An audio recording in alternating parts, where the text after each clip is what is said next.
Blub blub. Hi all, Kraken Latte here. Welcome back to the Kraken and Canary podcast. Say hi, Canary. Whoop whoop. Hi, Canary. This week, as you can see, we actually have a visual to go along. I know that's normally podcasts don't have visuals, but bite me. We got one this time. So, this time, this week, this podcast, we're gonna do something kind of fun. It's still opinion related, I guess. Technically, yeah, I guess it's very opinion. Technically, yeah. Technically, yeah. It's not, an improvement to the game, although we might get into that. I don't know. We'll see. I'm saying. We'll see. None of this is ever really scripted. We just have a subject and we just kind of go for it. So that's what makes it fun. Anyway, as you can see, we're doing the World of Warcraft expansion tier list. Yay! Yay! So, we can make everyone hot and bothered in the comments by our choices. I know mine will. Yeah, probably. I know mine will, for a matter of fact it will. But yeah, so we got S through D here, and all we do with this, if you've never used one before like me, I've seen them, so I know how they work, I've just never used one myself. You just pick the expansion you want, and you drag it somewhere. And, that's where it sits. Bloop. It goes bloop right in there, just like that. And I'll scroll down here. Thank you to Skull Shorties, who is awesome. I've been following him on YouTube and Twitter. He's the one that made this, so you can thank him. Yay! Go give him a follow. Thank He's a great you, guy. Skull. Thank you, Skull. So, all right, so let's get into the juicy details. We'll go through these by expansion. Oldest to newest. I guess vanilla is not an expansion, but It still counts. it still counts. So starting with the vanilla, and this is not classic. I'm talking about the live retail version. This is old school from 2004 or whatever it was. This is 2004, right? Yeah. I think so, yeah. I was gonna say 2002, and I was like, no, that's Warcraft 3, I think. Yeah. Anyway. Dates, Dates. times, whatever. We're starting with the old fart one. World of Warcraft base. Pre-Cataclysm. And I have Back in the day. back in my day. So the non-Cataclysm version, and I can make a slight stipulation here on this one for me. Okay. My experience is very limited with the original World of Warcraft era. I logged in, I bought it. I was playing on dial-up. It was on a friend's computer. It was their account. So I wanted to try it. I did not like it at all. Absolutely hated it. I played up to like level 20 or 30, but it was all solo, And at the time, way more so than now, the game was meant to be played with other people, even in leveling. Right. And so everything was difficult. I didn't understand how the classes worked. It felt clunky to me because I was used to RPGs in the, old school sense. I was used to dungeon crawlers and platformers. I'd never played an MMO before. So with that kind of in mind, that's my bias on that. My experience with it now, my love for the old world now, is technically the Cataclysm version. So that's how I'll be placing it. But do you have experience with... I think you have more vanilla experience than I do. Technically, it was in, Burning Crusade, but, still technically counts. Still. That's the zones and everything. And it was pre-Cata. It hadn't completely was pre-Cata. Changed. So I started playing about a month before Wrath launched. Well, still counts. So still counts. But and initially when I started playing it, it was okay. But I had the luxury, I guess you would call it, of joining an RP server for my first server, and it was Blackwater Raiders. And so immediately, pretty much, made my first night elf, start going around Teldrassil, get to Dolinar, and I see people with pets. I'm like, I want a pet. Because of course I was playing a rogue or a druid or something stupid. Something stupid. This just in, rogues and druids are stupid. You heard it from here. Okay. Ouch. Early on, yes, they're stupid. So Let me wrath you to death. Mwahaha. No, stop hitting me in the face. Anyway. But they were playing Hunter. And so I didn't know what class they were playing. I had no idea, And yeah, when you're new like that, you don't know jack shit. Don't know shit. I'm like, oh, druid, I want to play with the plants, or I want to play the stabby stab rogue. That should be fine. But the people were nice. I re-rolled a hunter. They stuck around and leveled with me all through Teldrassil. Aww. And I winded up joining a guild with them and going all the way to 55. At which point I re-rolled a Death Knight. Mm-hmm. Which is Elithir, by the way. So that's why she's so important.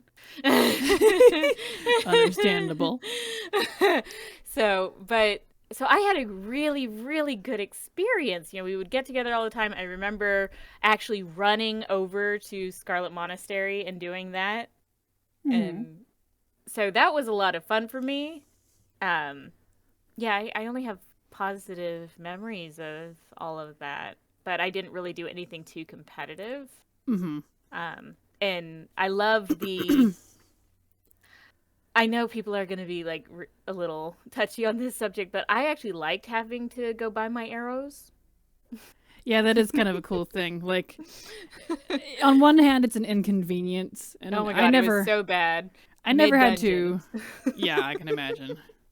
Running out, and you're like, shit. Running out, no yak, no mammoth, no nothing. It's like, I gotta go back to town. Yeah.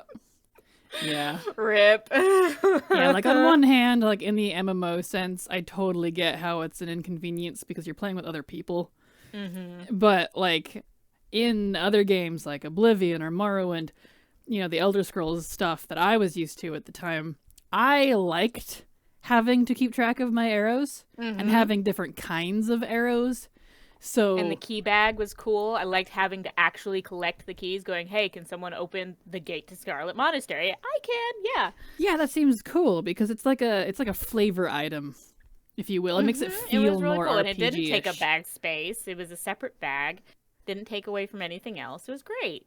I'm still mad that they took that away. Yeah, well, But so looking at this, I am very jaded now when I look back on these things. So my standards are much higher, but I would totally give vanilla at least a B. A B for you. Yeah, right. B for me. Okay, so B for Canary. I was feeling the same, despite my distaste for it at the time. I'm kind of like, again, I'm kind of mixed with a Cata version of the old world, so keep that in mind. I didn't have enough experience in the vanilla era to really, give a good view. I played it for a while, I didn't like it, and I stopped. And that was that. So I wasn't back till BC. But on that, I think I agree. I'm gonna go with a B. I see, to me, it was more... Now that I'm an experienced player, it has a lot more RPG-ish elements that I do. Like, don't get me wrong, I would not trade the quality of life stuff we have now, such as appearance systems and account-wide mounts. Oh my god, no. On and on and on. We don't go play Classic. Exactly. I don't like that version. However, it does have a lot of neat elements that I would have liked to have experienced and maybe have seen in current WoW. So because of that, it's a B. It's a solid B for me. So. Yeah, solid B. Solid B. All right, so that's World of Warcraft base. Vanilla. All right, so next expansion, Burning Crusade. Yeah, I'm feeling the same.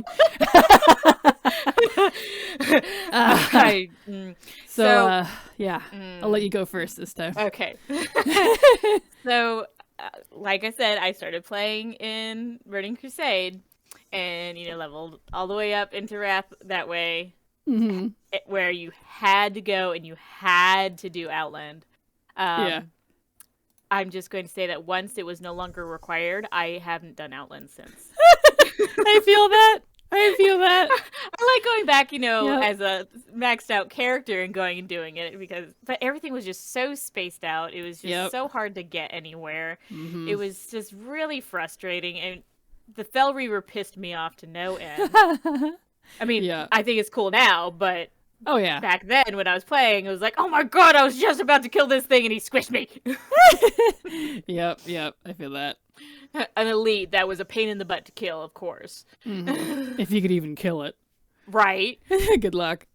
It was irritating, and you're constantly looking over your shoulder, and then don't even get me started on Zangarmarsh. Mm-hmm. I actually spent most of my time in the Grand because I was in love with the Talbuks, and I was insistent that I was going to get them, and I did. A lot of people love the Grand. I've seen that. A lot of the Grand lovers, or Nagrand, as Sarfang calls it. I'm like, is that how you're supposed to pronounce it? I always called it Nagrand. I mean, yeah. But I also live a couple hours from a place called Le Grand, so maybe that's bias, I guess, for me. I don't know. He's from there, I guess. He'd probably know. Oh, yeah, good point. Nagrand. It does sound a little cooler. It's more orcish sounding if you say it that way. Nagrand. Yeah, that's true. Nagrand. I don't know. Anyway. It might just be a cultural pronunciation. That's true. Because he was... Sarfang was he Warsong? I think he was Warsong. I think so. I think he was. I think so. I don't remember. It's been a while since I've brushed up on my orc history. So, anyway. We'll work on that. Yeah. All right, so what do you kind of feel for BC? What's your... D? I have no love for Burning Crusade. I am sorry. No. Yep, I didn't like... There weren't any systems that it implemented that I enjoyed. Mm-hmm. I liked a lot of the mounts that are from it, but that's about as far as it goes. Yeah, I'm the same way. I'm going to go ahead and plot that, and a D is for myself as well, and I'm going to explain why. Okay. I don't like questing then, and I don't like it now. I don't like the questing zones. I'm sorry. Mm-hmm. Like, thematically and visually, they're gorgeous. I'm talking about very much so. The spread out, the how long it takes to get everywhere. Mm-hmm. It just feels way too slow. Back and forth, one quest at a time. Give me quest hubs. I want hubs. Yes, sometimes scaled too hard. Mm-hmm. Like, if I had to pick two zones, I would say I like Zangarmarsh and Netherstorm the most. I don't actually like Nagrand. Which is funny. Like, visually, again, it's beautiful, and I don't like the story in it either. I love Kael'thas and I love Illidan. I don't like their plot lines in BC. I strongly dislike it. Because I was someone... It was, sorry, go ahead. No, I was just saying, if I was someone who came into the game with Warcraft 3, Warcraft 2, and any books prior, I read all the books, played the Warcraft 3 and 2 before the MMO. Mm-hmm. I wasn't blind to their history. I knew of them. I already loved them. So I didn't like this weird, suddenly I'm evil spin, I guess. Yeah. So, this is going to be really bad, but I hated Burning Crusade so much and wanted to get out of it so quickly that I don't think I ever learned the story. Well, maybe we should have started with vanilla or BC if that's the case. I know, right? Well, no, I like vanilla. I know the story for vanilla, but BC, I was just like, ugh. I like parts of it. But a lot of it, even after going through it again recently, still feels jarring, off, a little too, I don't know, there's just something about it I don't like. I don't like back in the day, I didn't like, again, like you said, I didn't add any systems or any quality of life things or changes that I liked. It's not memorable. No. Not to me. Everything I think about it, I'm like, I don't like it. And I don't have, there's not a whole lot about it that I do like, so. Yep, I remember running down the Path of Glory and trying to collect the little bones and squeaking every time an orc came close and just running away screaming. I remember that. You're He's adorable. gonna hit me. You're adorable. Well, I'm such a girl. you are. You are. I was over there. I was over there chasing all the orcs, like, come back, you fucker. That was not very girly. Anyway, so that's BC. I think we've railed enough on poor Burning Crusade. Next Sorry, expansion, BC. Wrath. Oh, real quick. I Oh. like the races. Oh, it's true. I do love Like Draenei and the Blood races. Elves. Still some of my favorite It's races. So definitely got a there's big that. boon on that Yeah. one. But yeah, still D. Still D. Like, I kind of look at it this way too. If you like pulled out the Draenei and Blood Elves and put them in like, I don't know, Wrath, even though the story might not make as much sense, that's still kind of, yeah, I don't know. Yeah, That's no, kind of it the one would good thing change. about it. Yeah, that's the only good thing that I can think of besides, the mounts, and that's kind of sad. If you think of an expansion and all you think of are the mounts and a couple races, and that's it, it's not a good expansion. Yep, and then everything else you think of, you're like, yeah, I don't like that. Yeah, I don't like that. Like, for me, if an expansion doesn't hold up in the story, and it doesn't have great questing or base game experience, and I did not like the raids, hated them, absolutely hated them, but that was just me. I didn't like the dungeons, I didn't like any of it. Still don't. When BC Time Walking comes around, I'm like, skip. Oh, shucks, I've got this other thing over here that I need to do on the complete other side of the cosmos. Yeah. Dang. Oh, darn.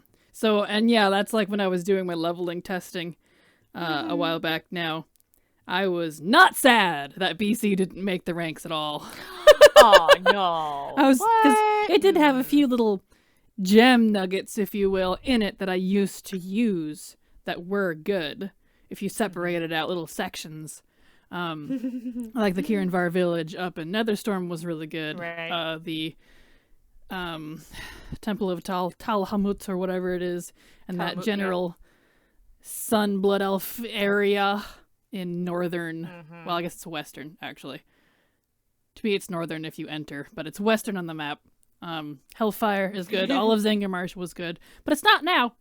It's not now, even with flying. Anyway, so let's move on. We're Wrath of the Lich King. Sorry. Don, my favorite prince. So, Hi, handsome. What you doing? So I'll let you go first again. Okay, so Wrath was my introduction. I had to play through Vanilla and Burning Crusade, but the second I could, I jumped headfirst into Wrath. I enjoyed the hero class that it implemented. I enjoyed a lot of the systems that they used. Excuse me while I'm dying. Don't die! I breathed wrong when I sipped my coffee. No more coffee for you. Forbidden. It was the Forbidden. bubbles. I made it extra frothy because I got one of those milk frothers. I want a milk frother. So it was delicious, but I breathed too deep. Anyway, please. Had a bubble down the throat. Yeah. Anyway. Please continue. So I love back then. Okay, we're going to go with back then. Yeah. I loved every zone. Start with the back then, and then maybe look at it now if you don't have enough for the back Yeah. then. So. So loved every single zone. Did almost everything in Wrath during Wrath. I was 2 reputations shy of being completely exalted with everything. I'm so mad at myself. But devoted a great deal of time to the Argent tournament back then. Did the Oracles, did the Wolvenar. So both of them. But yeah, I have no. I'm trying to find something negative to say about Wrath, but the only negative thing I can say about Wrath is that I had to level through BC. Yeah. Because you make your Death Knight and then you're 60. Guess where you go? You go to Outland. Yep. You're like, yay, all right. It's like, yay. Yep. Back when it was forced linear. Yep. Gotta go do it all. Yep. But yeah, I have nothing negative to say about Wrath. Now, years and years and years later, I hate Borean Tundra. Hate it. I feel that. I was doing good in my 1 to 120 because I was doing it, a couple times over and over and over again. And by the 5th time going through Borean Tundra, I wanted to vomit, and I just did like 5 characters. How do you think I felt? No. Yeah. I mean, yes, you could go on the other end. You could do Howling Fjord, but it is so vast, so massive. Everything's all over the place. I guess that would be my negative about it. And Borean Tundra, that was where you go. That's it. That's how you go from one to the next. Yep. That's where my city led me. So that's usually where I went. And yeah. So because of the, I would say, forced linear, which is still an issue, which still drives me up a wall.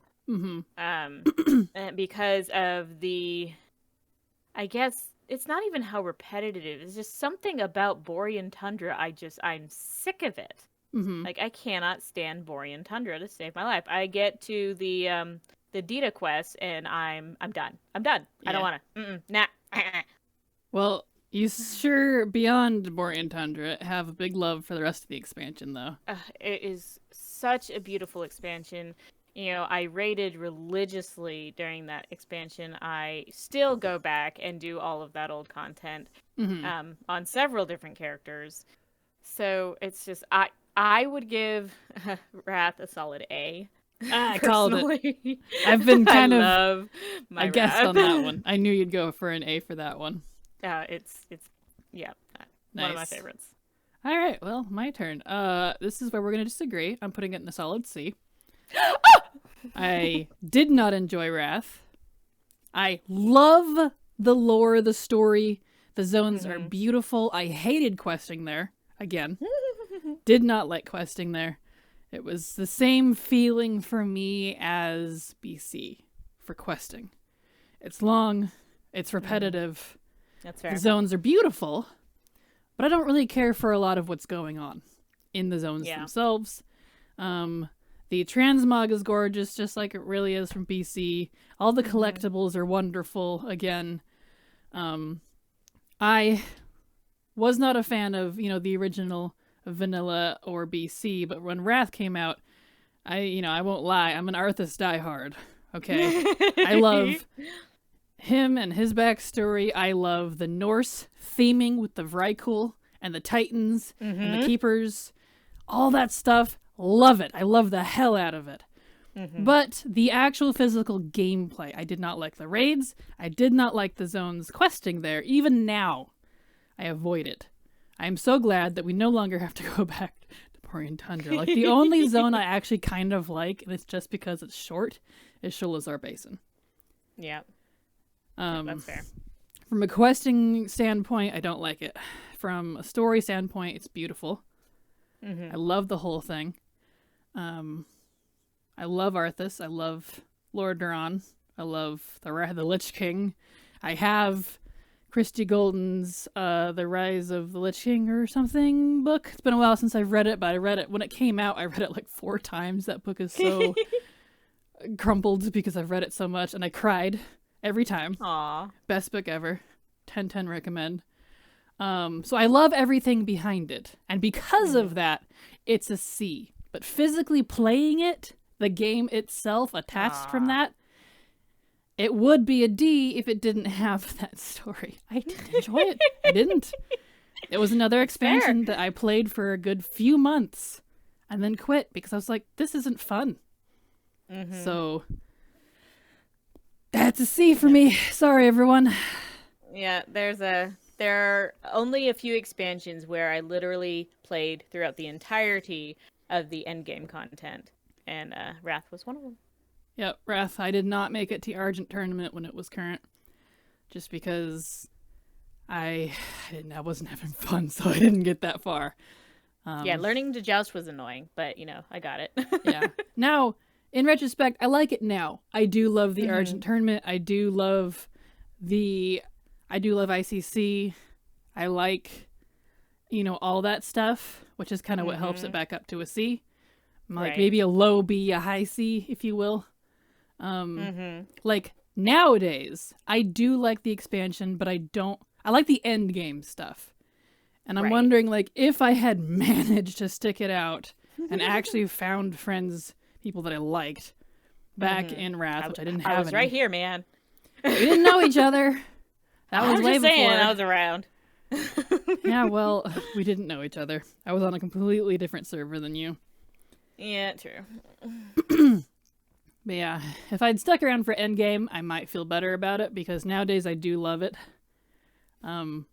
But besides doing the endgame stuff, like the collecting, like Argent Tournament and stuff like that, I just not a fan. Not a fan. So that's Wrath. All right. Ready to move on to the next one? I'm ready. Cataclysm. Cataclysm. I'll let you go first again. So, how to preface this? Overall, not the biggest fan of Cataclysm during. I was not. I absolutely adored the pre-patch. I thought that was the most amazing thing.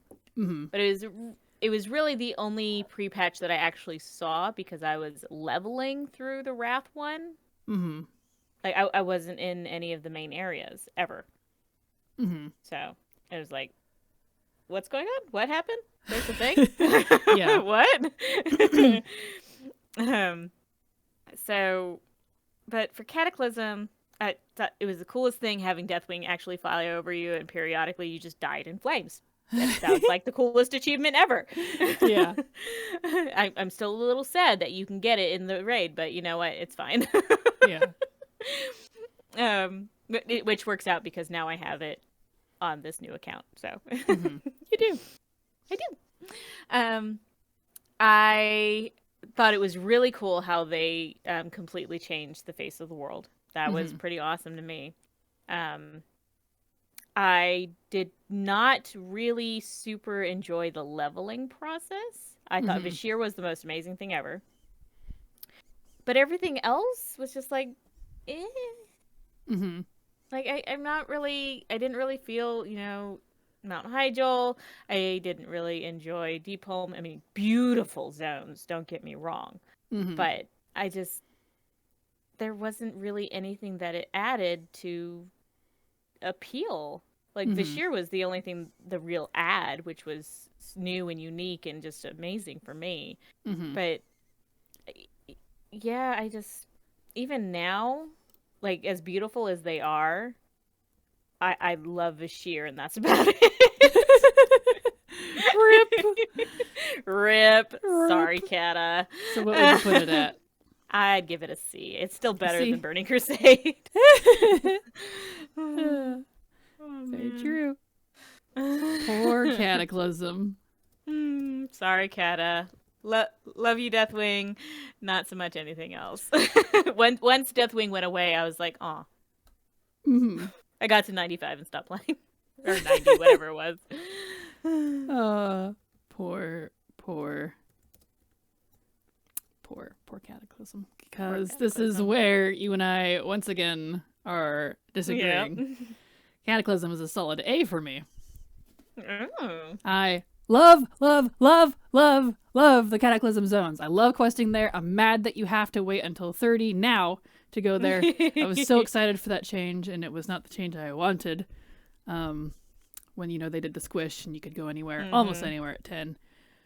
Almost. Expansion-wise, at least, not zone-wise. But anyways, I loved the world changes. I loved the addition of the transmog system. Ooh, I loved the transmog. All that stuff. It just felt new to me. Coming from not liking vanilla, not liking Wrath, not liking BC, and being disappointed with it.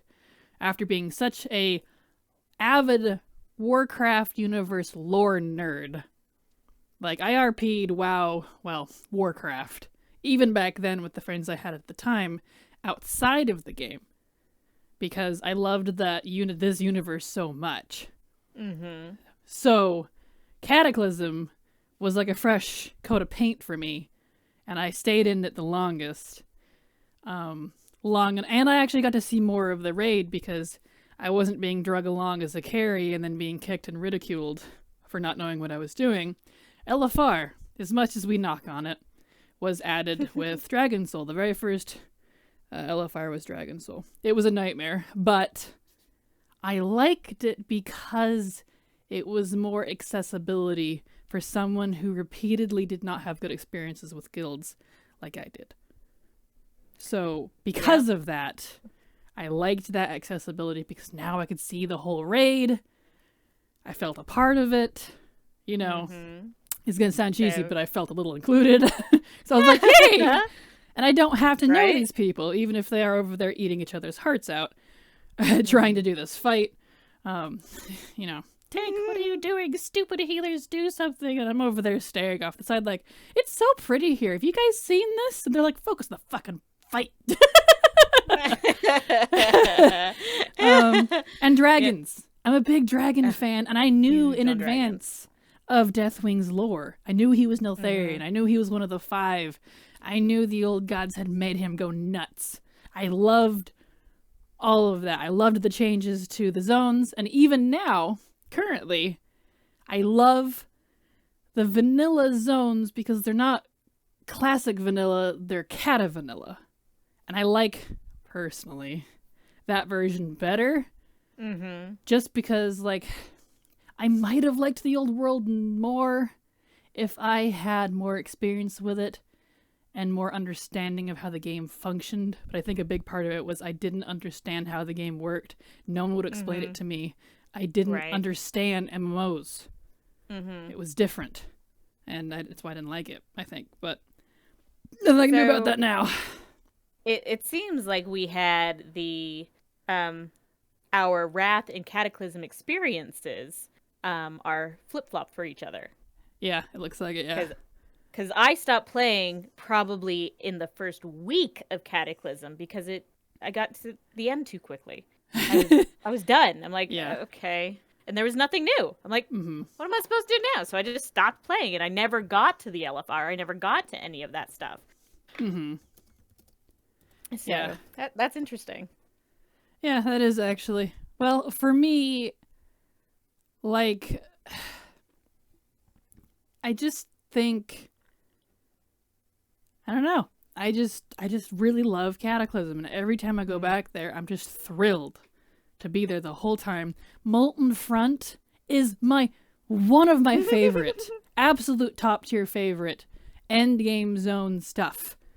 And I love how it's a progressional endgame zone. And what I mean by that is when you first come into Hyjal, everything's on fire, you gotta save things, but when Hyjal is part of the whole experience, that's why I'm starting there.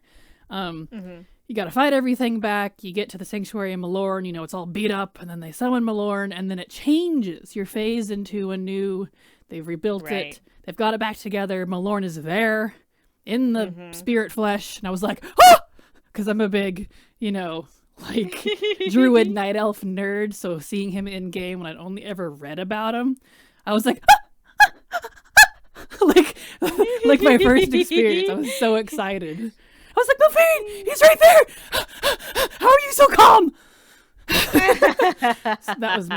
And then going into the Molten Front, that was another experience because I love the elementals and their history. The dragons, the elementals, the titans, and the old gods are all mashed together in a brilliant history with their stuff on Azeroth, their lore, and I love all of that. So being able to see the Firelands was so cool to me. I wish we could have seen more of the Throne of Tides in that zone, but it was just ended up being just a dungeon. Deepholm and actually questing in the frickin', you know, the plane of Earth. Because that's what that is. It's not just some other zone on Azeroth. Like, it is, but it's the plane of Earth. That's why Therazane's there. That was so cool to me! And I was just like, ah! And then Oldham, and it's like sand, and of like, yeah. Just everything about it, like that for me was a lot of people's wrath. Mm-hmm. Yeah. Cataclysm was my wrath. That was when I really started to embrace the game as good. And I liked it. And because of that, I was way more drawn. Now, I still didn't play it for the entire duration of it.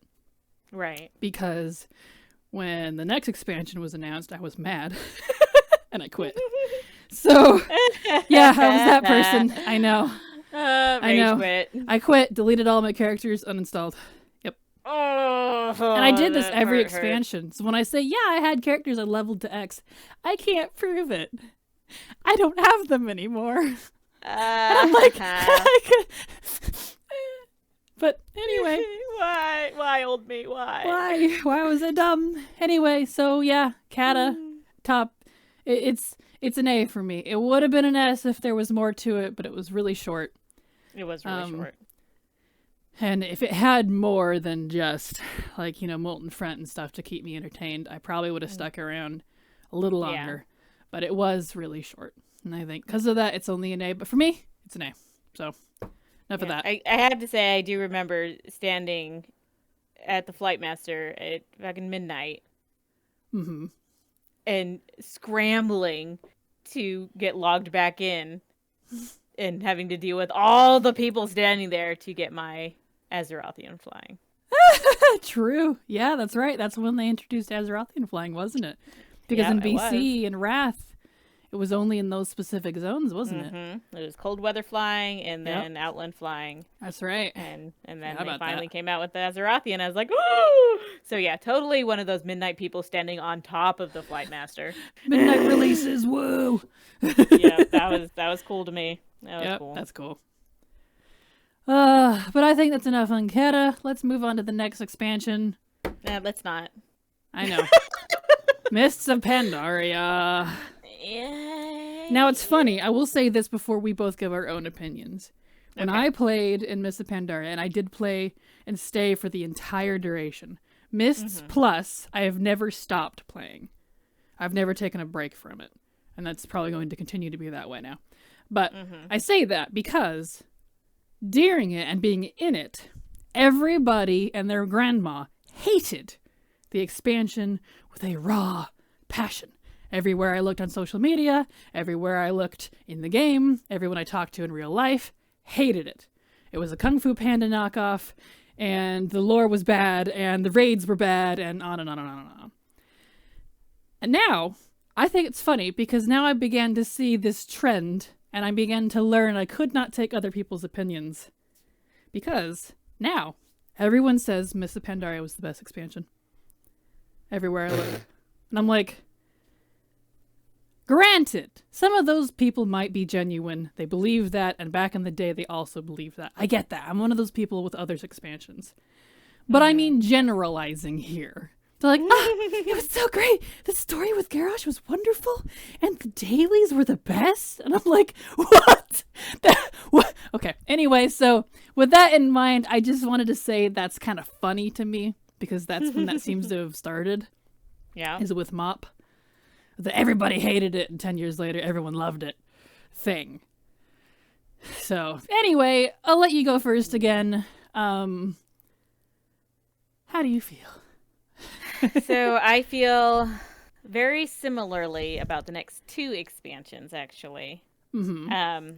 So, when I first got into MOP, I was really excited. Totally started making myself, I've made myself a panda. Started leveling a monk.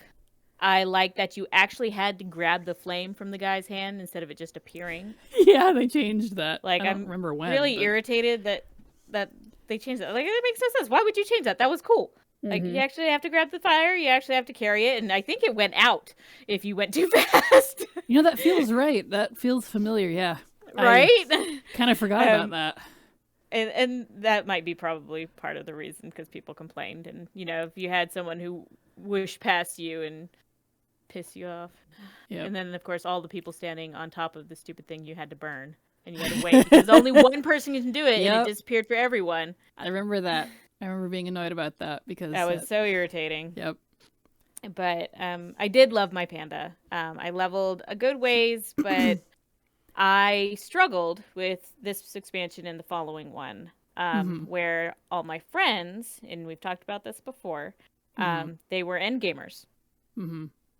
So they were rush, rush, rush, rush, rush. Let's go. Why haven't you finished? Why aren't you level yet? Come on, let's go play. Yeah, 3 and days so I into stopped the playing. expansion. Yeah, I would stop playing. I think I got to like level 34 on my panda, and I'm like, okay, I'm done. I'm not. Mm-hmm.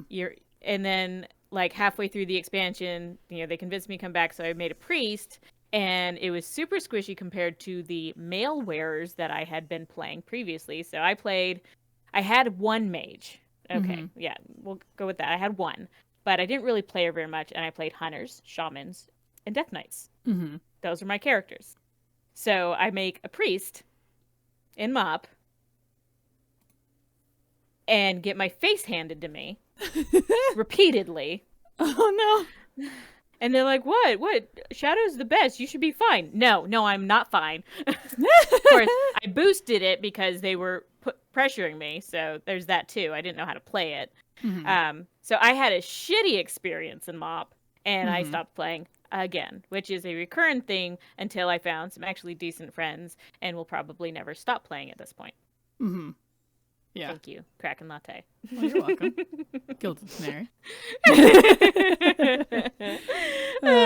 So yeah, not positive things about MOP. I enjoyed the zones; they were beautiful. I never got to the end game content. I loved the professions. I thought that was awesome. I like some of the things that they implemented with dailies and things like that. But yeah, it's just, I loved the treasures. I thought the treasures was cool because periodically you would find one and you get this big boost. That was awesome. But not great. I would lump it in with Cataclysm for me. All right. Before or after, would you say it was better or worse than Cata? I liked Cata better. All right. So there you go. Mists at a solid C for Canary. So for me, we're similar, but I have a deeper hate than you do. I don't hate many things. I like shields. Yeah, shut up. I think that's like the most awesome story ever, and I still giggle when I think about it. I say it to myself all the time. Oh gosh, thanks. All right, well, what she's talking about, since I might as well say it. For those of you that don't know and haven't heard this before, I don't even know what other episodes or videos I've said this in, but I have said it a few times. It's in a few episodes. But anyways, when I started with Miss Pandaria, I really kind of say I started Miss Pandaria. Even though I played as much as I did in Cataclysm, I did play in every other expansion prior. It wasn't all the way to the end. It wasn't long. I didn't learn much as a player. I didn't, which is fine. Not that you have to, but to me, as deep as everything in World of Warcraft functions, the systems, the layers and layers of things you can do or have to do to get the thing, if that makes sense for you. You really need to kind of learn how your class works. You really need to learn how the questing system works. You need to understand how the currency farms and grinds function to really feel confident, I think, about your accomplishments in the game. Because if you, even as a raider, if all you did was raid, you still need to understand your class if you're going to progress. But anyways, I had none of that under my belt. When I played in Cata, I played because it was pretty, it was new, and it was beautiful, and I loved the lore. I didn't know, I didn't get my classes very well. I think I was playing like a druid. I don't even actually remember. That's because it was just kind of a blur of enjoyment. It wasn't, there wasn't any hate about it. But I, for the first time, actually started playing Miss Pandaria, an expansion, with a friend. I had a friend. She got me into it. She was like, it's not that bad. The raids are kind of cool. You might enjoy it because, remind you what I just said earlier, when I quit playing Cata when MOP was announced. Because I didn't like the theme It felt too Happy Panda after we'd literally just came from aliens shooting fell laser death ray demons and freaking dragons burning the face of the planet with the elements bursting forth, and the prince of the fallen kingdom is now turning everyone into an undead army to let's go drink some beer. I was like, you fucking serious right now? So that was me. I was one of those people. I did not like the theme and it made me mad. So my friend convinced me. I didn't get back into WoW until Thunder King patch. It was like 5.4 or something, back when they had the other numbers dropped. The Thunder King patch, that was the day I got in. Which had worked out because the Thunder King seemed cool. I was like, oh, the Zandalari are neat. Oh, the Mogu are pretty cool. So I like that part of it. But anyway, the story. Where I was going with the story with the shield thing. So I started officially in the Thunder King patch. And I was questing. I made a new character. This is when I made my human paladin. Mostly I'm human. Yeah, mostly as a joke and out of spite because my friend was like, who was a horde main, was all like, human paladin. Why would you pick a human power god and anime on your side? You could be freaking shapeshifter or a lightning caster and be super cool. Why would you play a human? And I was like, okay, fine. Human, male, paladin. Bitch, I'm gonna be the best whatever that ever lived. And the funny thing was it was a joke and I thought I would hate it. I loved it. I loved paladin. I just loved. Oh yeah, also to preface it, I'd only played horde up to this point, by the way. So up until this point, I had never played Alliance in-game. Even in the previous expansions, I was Horde. I was usually Blood Elves. Well, I had played Night Elves, that's a lie. But I didn't play them often, just because I kept getting told Horde's better, Horde's better, Horde's better. So that's the side I played. Right. But anyway, so I loved it. Convinced my friend to play Alliance with me. We leveled together for a while, and then she decided to blaze past me one night while I was sleeping. Got to max level, immediately got into a raiding guild. Didn't tell me. And so I had to level on my own. And of course that was in Mrs. Pandaria. And I don't know if you all remember, I do. There was a scaling difference. This is when you started. This is when you started to notice it. I hadn't seen this in past expansions, but when I went from Cata Zones to the new content to Miss Pandaria, and I was playing a paladin in tank spec, didn't understand how threat and aggro worked. I died so freaking much. It was infuriating. And the best part of it is when I complained about it to my friend, she didn't tell me why. I didn't get it. I was like, why is everything constantly going to me? There's other people around. They're already hitting it. Not that, you could multi-tap, but I didn't get that either. So there was that. And then I hit it and it immediately goes to me. And then I put down Consecration and everything goes to me and then I die. And she was like, oh, you're just bad. So I had a great friend, if you couldn't tell. Anyway, so I got mad. I rage quit for like a month. It was December, so it was good time anyways because it was Christmas, family was coming over.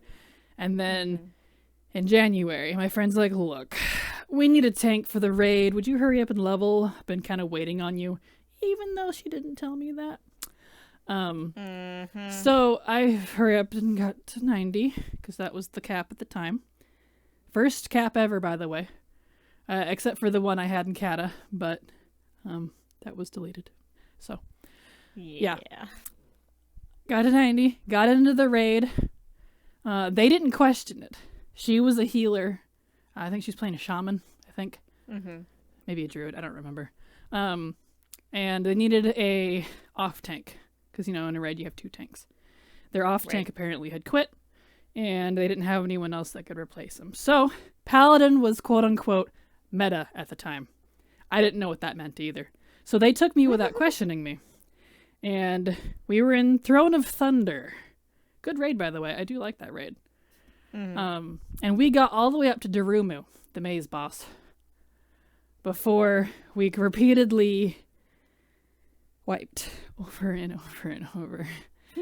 And they were looking at me because apparently something was wrong with thread or something. I don't quite understand it. And we were all in vent. I hadn't spoken once either, by the way. They didn't know I was a girl. Yeah, you remember old vent when you clicked it. Yeah. And so I was in questing greens. I was not in raid gear. I was a fresh 90. When they asked me what my item level was when I joined, I said 90. They said, okay.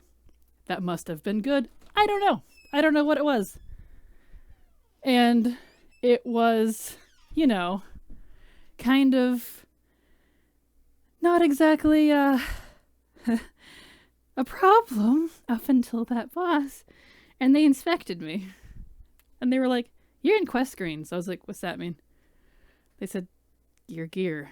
You're wearing quest gear. And I was like, oh, yeah, well, isn't everyone? So, I had spoken, and they now knew I was a girl, which, of course, made the 90% male raid try to flirt at me. But on the other hand, they had also were like, so we kind of just got from the other tank. The other tank didn't talk to me, by the way. He didn't once try to communicate with me. So as you could tell, this is probably not a good raid. But yeah, I was just there kind of doing my thing. And he said, yeah, the other tank just told us that you've not been pulling your weight. And I look back and go, hey, why didn't he tell me that? Why were they? He was just telling them, but whatever. And I was like, okay, well, what do I need to do to be better? They're like, why are you a tank? I said, I like shields. And the vent went silent for about a couple minutes. I was promptly removed from the group. Kicked out of the guild. I was in their guild, by the way. I had joined that. And my friend didn't talk to me for a month. I didn't know what happened. I was very upset. I didn't understand. And I get the feeling that a lot of people have probably had a similar experience. Mm-hmm. But yeah, as a healer. Yeah. So I didn't know what I did wrong. I thought we were doing great. We got all the way up to Darumu. You know how many bosses that is? That's like half the raid. Yeah. I thought we were doing fantastic. I was like, this is great. This is the best thing ever. Wow, raiding is so cool. Yeah. No. Yeah, now that you tell the story again, I do remember a time in Cata. I guess I had come back mid-season or whatever and had joined a guild. And my raid leader wanted me to heal. Mm-hmm. So I'm like, okay. So I go in and I'm healing, and mid-raid, we're at the spine. We keep wiping on the spine. Mm-hmm. So we're standing there on the boat, and he's looking at everyone. He's like, you're not socketed. I'm like, no, you kind of grabbed me as I was just kind of farting around. You said it was raid night and that you needed me, so here I am. It's like, half of your gear is green. I'm like, you said you needed me. Yeah, it's like, that's on you, buddy. Like, I instantly kicked from the raid, and I'm like, okay. They didn't kick me from the guild, but no comment, no nothing, just we'll talk later, kick. Yeah, I didn't even get that. I was just removed from the raid, removed from the guild. The few friends that I had kind of briefly had that talked to, they unfriended me. It went full ghost. Damn. And I was so upset for days because even my friend didn't talk to me. The one that got me into the game for a whole month. Well, that's the crazy thing. The leader of the guild was a friend from my Wrath guild. Mm-hmm. So we raided all the time together. And so I, stopped playing on that character for a while, but I had other characters in the guild, so I pulled a couple out, and they kick all of my characters from the guild. Wow. All right. And I'm like, all right, fuck you. Yeah. I'm done. I'm done. Fuck Cata. Fuck all y'all. I'm out. Totally understandable. But yeah, so that's my I like shields story. It's not a good story, but it is funny in retrospect. Way after the fact. And the funny part about it, the thing that I enjoy most about that story is how accurate that sentiment is.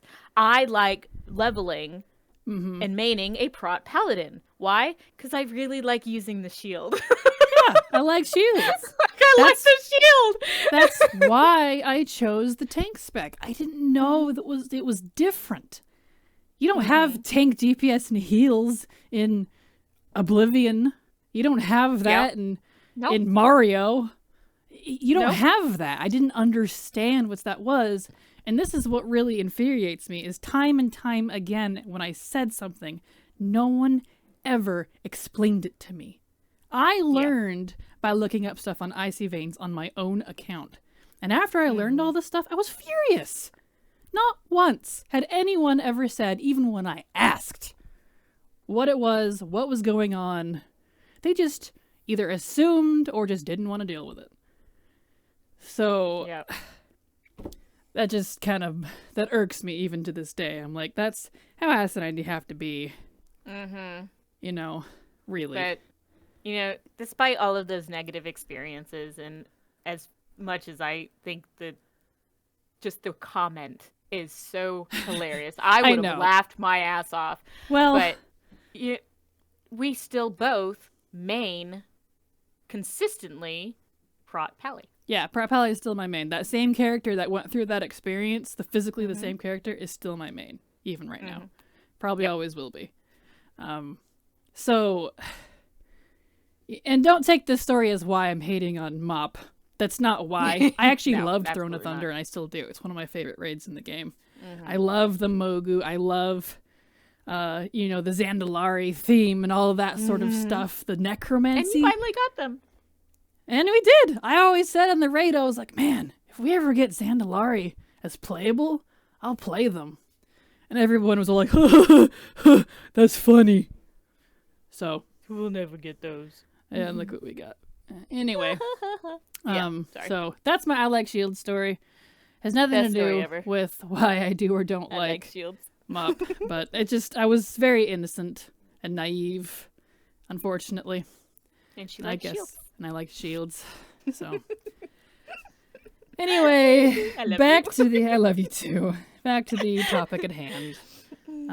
I was trying to, since you made me tell a story, why I actually don't like Mr. Pandaria. I didn't like the leveling. There was a difficulty scaling that was much higher. And no, it's not just because I was playing a tank and didn't know what I was doing. Remember, we still play those tanks and are just fine. Yeah. So, there you go. That's not it. It's when I play other classes, it was the same thing. That was the first time I started making alts. Was in Mop. Same issue I had with my priest. Yep. I had Druid, Keth. He's from Mop. He's OG. He was my second main. I actually PvP'd with him later in the expansion because Mop PvP was not bad. I got into a different guild. They were okay. And PvP'd with some sort of acquaintances that I had there. We did 2s and 3s. And I was Boomy. So that was fine. I do like Mop Boomy a lot more than Current. So I do kind of miss that. But anyways, I don't like the theme and the storyline of Miss Pandaria so much that it really, I think, corrupted the rest of my experience. I did not like the Pandaren. I did not like anything about them. They were too passive. The Shadowpan were cool, but that's about as far as it went. Chen, yes, he's not new. He's always been in WoW lore. He was actually in like Warcraft 2 or 3. He's been in the books. Pandaria has always existed, but I never liked it. So when I found out that we were going there, I was like, are you serious? This is a whole expansion dedicated to the one race I didn't like? I'm out. But I say it in the expansion. The cosmetics and the mounts that are beautiful. Some of my favorite stuff comes from Mop. I loved the class Transmog. I love the Cloud Serpents. World bosses. I think that was the first time they started doing world bosses. Yeah. Those were cool to me. Still don't have the damn mounts. I'm in the several thousand attempts on all 4 of them. Yeah. But, One day. I didn't like questing there. I still don't. I don't like the Heavy Panda theme. It's just a drag. Like, every time I have to go do something in Pandaria. And that was, pre-endgame. Like, when I got to the endgame stuff, I hated the dailies. There was so many dailies. There was the Claxi dailies. There was the August Celestial dailies. There was on and on and on and on and on and on and on. And it just kept going. And I felt constantly overwhelmed because, I did it. I did all of it. I did all the reps, all the mounts and everything, the collecting when it was live while I was raiding every day. I got back into raiding, I should say that, with this other guild that I was in. They were all right. But I used them as a learning tool because I knew if I was going to do something with myself and I wanted to be serious about this game, I had to learn. Right. They were not a good guild, but they were a raiding guild. And they were not good in that we would do flex and we'd get up to Pride in Siege of Orgrimmar and we'd just be stuck there for months. So then the off days, I would go raid in the Finder because that was new-ish at the time. I'd go raid normal, which used to be above flex because there was LFR flex, which was what let you do a raid of varying size because they used to be like 10 normal, 25 normal. That was in Siege of Orgrimmar before they changed it. This one was the first raid that changed to the LFR normal heroic mythic. But that was later. So early on, I would go do normal and then sometimes heroic, which was the equivalent of mythic at the time, to get the gear that I needed to come back and then carry the guild. I don't know why I did it. I was an idiot, but I learned a lot because I was mad that, I felt gypped from the previous experience of being kicked out like that and not explained and just ditched. So I went and hardcore learned, and I learned everything from glyphs to stats that I needed to my tier set for all 3 specs. Thank you. I was awesome. I used to be a raider, but I went too hard and it soured me. I became a little bitter because I raided too much every day, actually. Every single day. Because back in those days, you could get Valor and stuff from raids.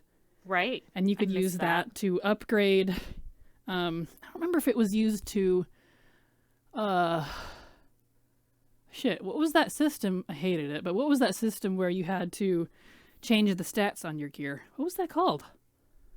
Oh, shoot. What was that called? People say they love it now, but I hated it back then. Yeah, I know what you're talking about, though. Yeah, well, y'all probably know what I'm talking about. I don't remember. Let me look it up real quick. That's gonna bother me. I just used all the tokens for the mounts. Mob system to change gear stats. Reforging. That's what it was. Yeah, I would go to Timeless Isle and I would do the weekly Valor thing because there was something to do with Valor there. You could get like a weekly cap. I would cap out on Valor every single week to do everything I needed to do to my gear to be the best. I was geared to the 9s in all 3 specs. Because if you all played during that expansion, do you remember that it became a common strategy that when you got to Garrosh, you would drop a tank and you would 1-tank it. I was that 1 tank. Often.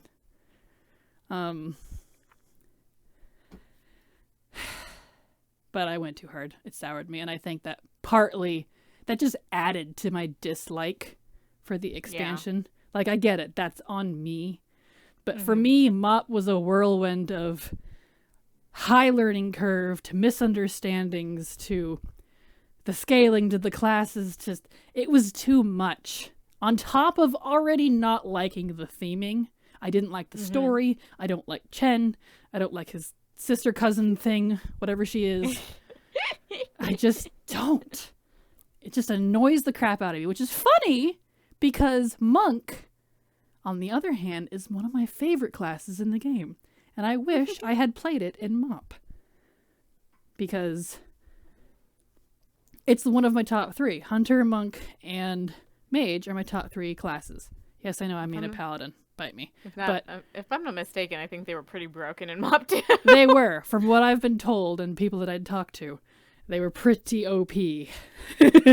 But anyway, I didn't like pandas at the time. I know it's funny because I have pandas in my dancing outro. I like them now. I look back, that's the then experience. I know this is long, but let me jump to the now experience. Now that I understand and I went through what I did, I still don't like the zones. I still don't like the story. I still hate the dailies the most.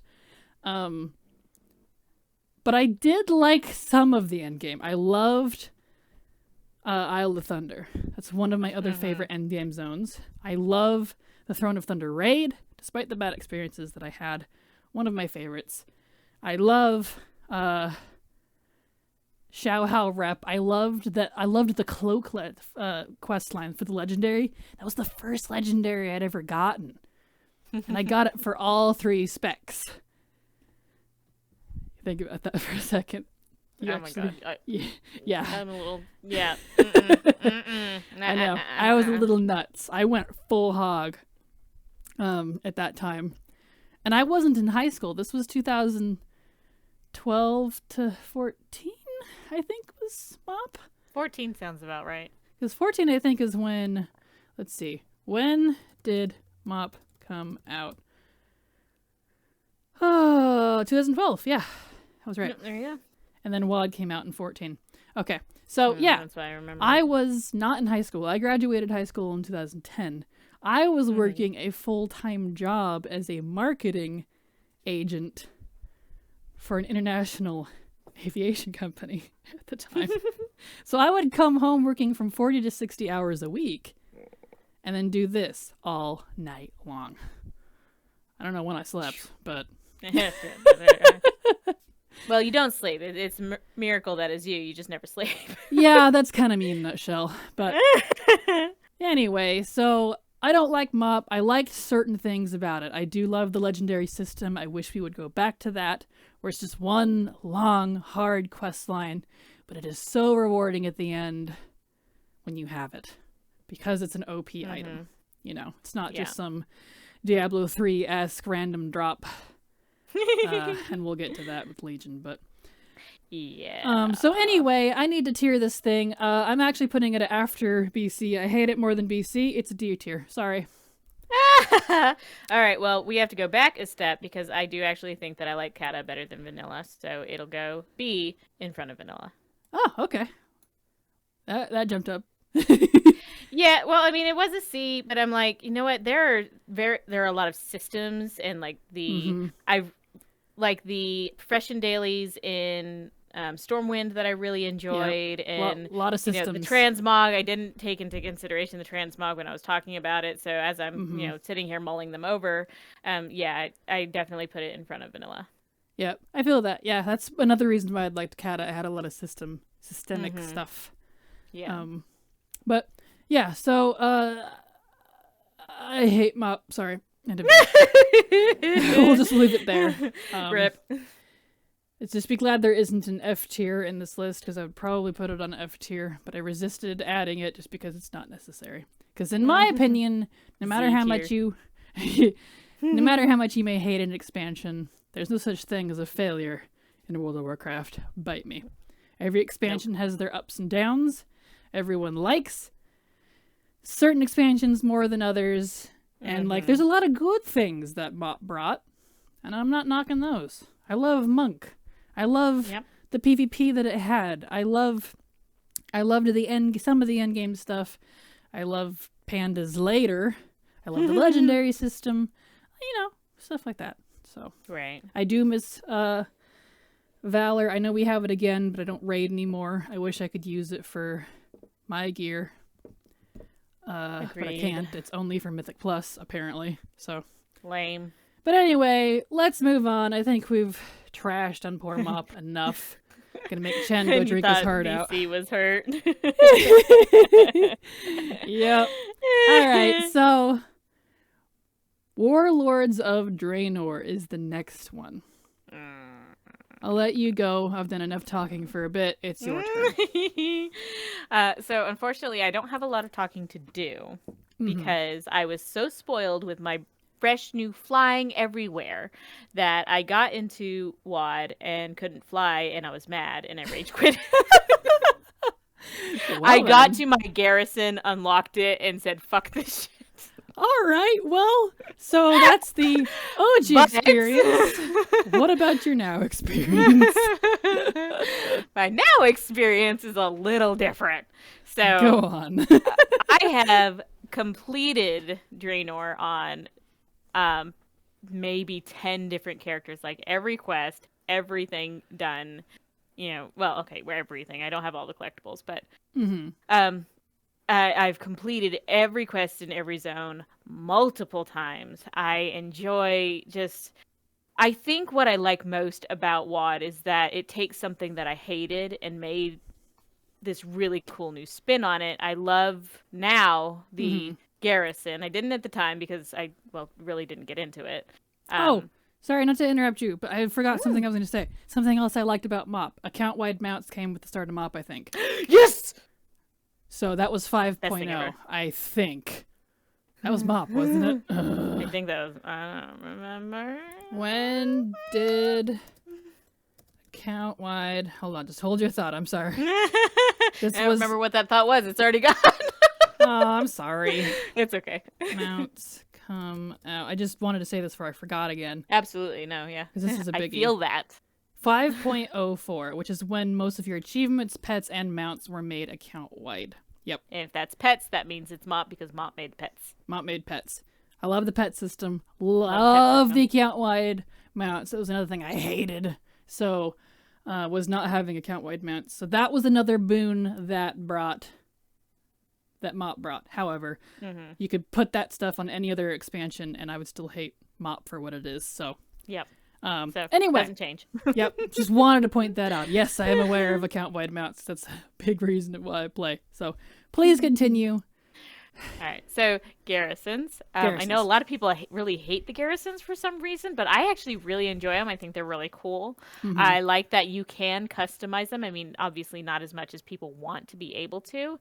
Like, I would totally make that into player housing and take all of the trophies and stuff you get from dungeons and everything from ESO and put that in here. Same. Like, that would be awesome. Like, if I could have the head of one of my enemies on my wall, that would be awesome. Yes, like, I can put that where I want. Okay, let's go. Yep. And I would like abuse the shit out of my garrison. That's what would happen. Yep. But if I want to go get frickin' Deathwing's dick and put it, wait, shit, we're recording. Like, have this nifty, cool spiral just monolith in my house. One needs to know what that is. I forgot for a moment that we were recording. Guys, we're a little nuts. We're kind of ridiculous. Well, that's embarrassing. Yes, I would have Deathwing's dick on my wall, so that's out there now. There you go.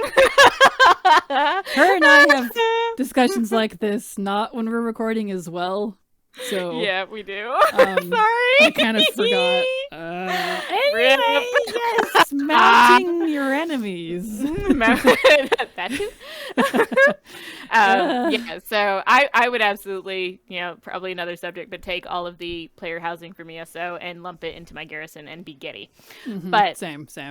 I really like the shipyard thing that I found out about later on, after the expansion, and I thought it was the coolest thing. I never knew that was even a thing at all. I found out about it in BFA.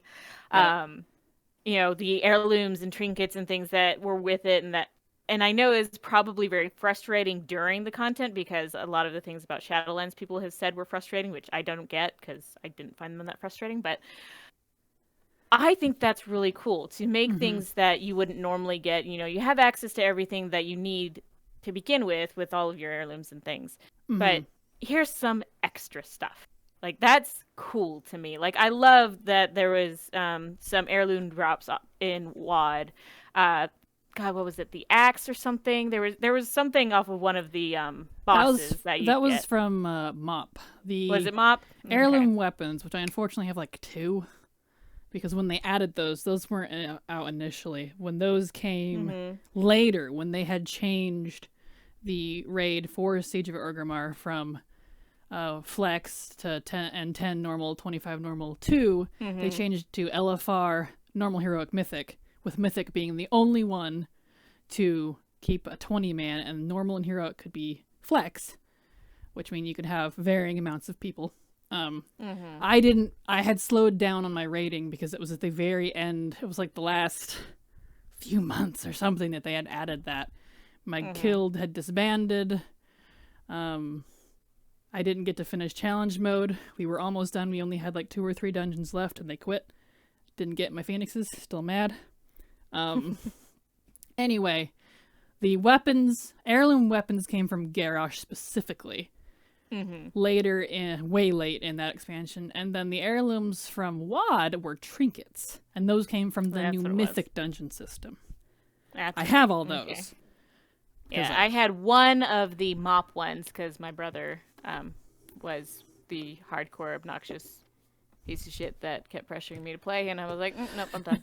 I'm sorry. But he got it, so it's on the other account over there. But that's fine. But yeah, so there are a lot of systems that I really enjoyed about WoD. You know, I know a lot of people didn't like those systems. I'm very sad that the raid tier got dropped, and I would have loved to have really gotten side. What was it, Arkandun or whatever it was? Shatrath. Shatrath, that's what it was. Yep. That would have been legit. Yep, Shatrath was the tier that got dropped, raid tier. Yeah. But, yeah, so later on, absolutely loved it. But, you know, my experiences during, because I didn't really play, it was just had this sour taste in mouth. And then having to do that entry scenario over and over and over. I mean, obviously now I do it willingly, but still, that's a different story. Well, there was a skip for it, even at launch. You just didn't know what it was. It was secret. Oh. Do you remember what it is? No. If you go to Timeless Isle, there's an underwater cave. Oh, that's right! That little cave, you sit by the fire and it takes you... Oh, yep. And it would put you up in, like, northeastern Gorgrond somewhere. And I did that a lot. So I didn't do the scenario as many times as people think because I hated it after a while. Because, you know, it's repetitive. Like, I don't hate the scenario. Was really, really repetitive. It's actually a fun scenario. I think it's one of the better intro scenarios that we've had. But... you know, it gets a little old after a while. So, anyway, it does. So looking at it now, looking at everything that I, you know, feel now about it, everything I feel about back then, honestly, I would probably put it behind Cata, in front of Vanilla. All right, not bad. Not bad. I think that's where I'd place it. Not bad. And that's funny because that's actually exactly where I would put it, is in front of Vanilla on B as well. Nice. But my experiences were much more positive than yours. So, while you're being a little generous, I'm very forgiving. I'm a lot more critical, but I think it was... So if we're shifting to me, before we shift to me, do you have anything else you want to... Yeah, as much as I loved the RP aspects of Vanilla... the modern take on WoD and all of the systems and the different things that they added, all the work they put into that, despite how much they dropped, I think it's worth the spot. Yeah, agreed. All right. So, that's my reasoning. For me, I had a wonderful time in WoD. It was a breath of fresh air for me after Mr. Pandaria. We were back to what Warcraft, in my eyes, should be. Blood and Thunder. Thank you. You know, I may main Alliance now, but that doesn't mean I don't love my Horde characters, their lore, or everything that's behind them. I love them. It's what makes, you know, it's the other half of Warcraft to me. Right. The other side of the same coin. So anyway, I loved the garrison. I loved everything about it. I loved that it was my own personal central city. I loved all the extra stuff that you could do with it, all the achievements, the buildings. I do wish that they were able to put in the choice to put it in the other zones, like was originally planned, but that got dropped. Lunarfall is gorgeous, though, for Alliance, and Frostfall is one of my favorite zones for Horde. But I loved WoD. I raided for all 3 raids in multiple difficulties. Actually, all the difficulties. I went through Mythic in all of them. I was Mistweaver. Technically I was a Fistweaver. Fistweaver? Yeah, because that was with when you still kind of can, when you can kind of break the spec and do kind of a fist weaving sort of thing where you do DPS but also heal. I was Fist Weaver for the first 2 raids, and then it wasn't enough of an output for Hellfire, the last raid, Hellfire Citadel, because we dropped a healer, so we only had 3. That way they could add a DPS. Right. So I went for full Mistweaver and totally broke it by removing Uplift, going full Chi only healer. I never ran out of mana. And I used Chi Explosion. I still really miss that build because the AoE was out the ass. My tier was great. I had the trinket that made my mist go everywhere. And I would often make the other 2 healers mad. Oh, by the way, the shaman healer. Same friend from Mop, by the way. You know, the one that didn't talk to me. Oh, ever get a reason for that? No. She never brought it up. Just, hey, you want to go do a thing one day? Anyway, so no. And actually, I got her into that guild. We needed another healer, and I was like, well, I guess I know of one shaman. She wasn't a bad healer. I can't knock on that. She was a very good healer. So credit where credit's due. Right. So I said, well, I do know someone. Let me see if she's up to stuff. They're like, yeah, sure. We trust you. You're our lead healer. I was raid lead, might I add, for healing. Heal lead. I even raid leaded when the raid leader wasn't there. Often. Nice. Actually, he wasn't there a lot. Because he had work and stuff and kids. Single dad type of thing.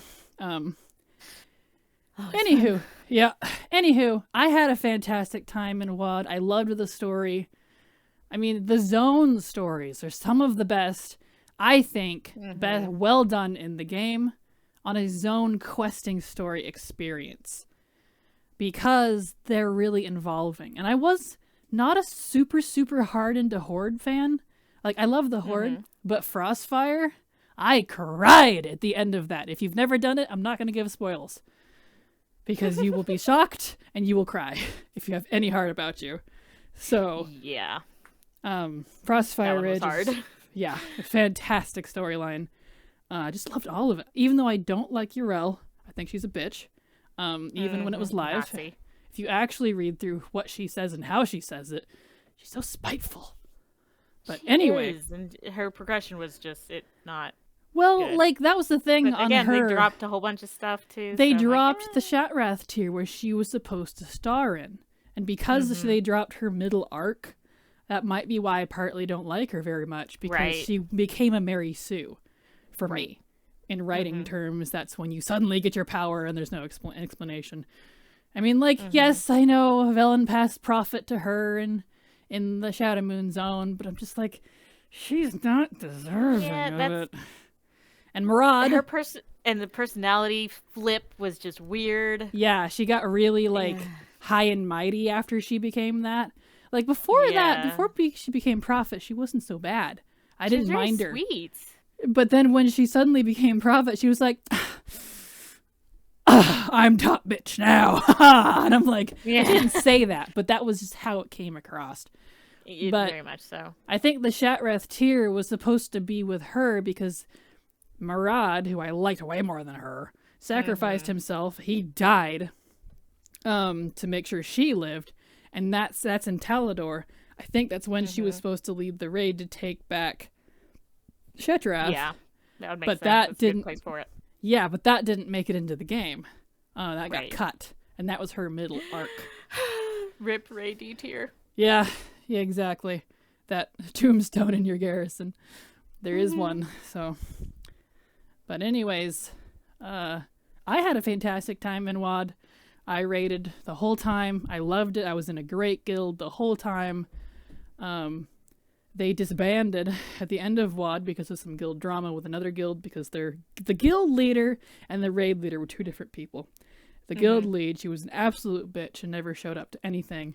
And when she was around, she was always talking about how her boyfriend's mythic raid was better because she'd go raid with her boyfriend's guild. And we're all like, then why aren't you in his guild? Pass guild lead and go raid with him. She's like, no, well, this is my guild. I'm like, you're never around. It's not really your guild. You just I didn't even know her name. name. And when she did come around, she was a healer. She was a priest. So she was the fourth wheel, if you will, when we didn't need her. So one of the DPS would have to sit out on her behalf. And it was just like, really? And she was a shit healer, by the way. Bad. Like, I don't knock on people that, are new. She was not new. She just didn't give a shit. And it was all in her personality. Anyway, so it became terrible, and she disbanded the guild, and all of the teammates I had were so mad, they just quit. I unfriended them. A lot of them ended up years later because they hadn't logged in for 2 years, 3 years, 4 years. And they're not coming back. So I just cleared out my friend list and said, forget it. If you are one of those people and do come back, let us know. Yeah, if you happen to know me, I was Eureka, little gnome monk. Yeah, I was a gnome at the time. But I doubt it. But anyway, I loved the addition of the mythic dungeons, the weekly mythics. That was awesome to me. I loved doing that, and I was always the first healer over the other two that they'd grab. Be like, hey, Yuri is what they called me, because I was Eureka. That was my character's name. Yuri, come do mythics. So I would go do all my mythics, and they're like, hey, thanks.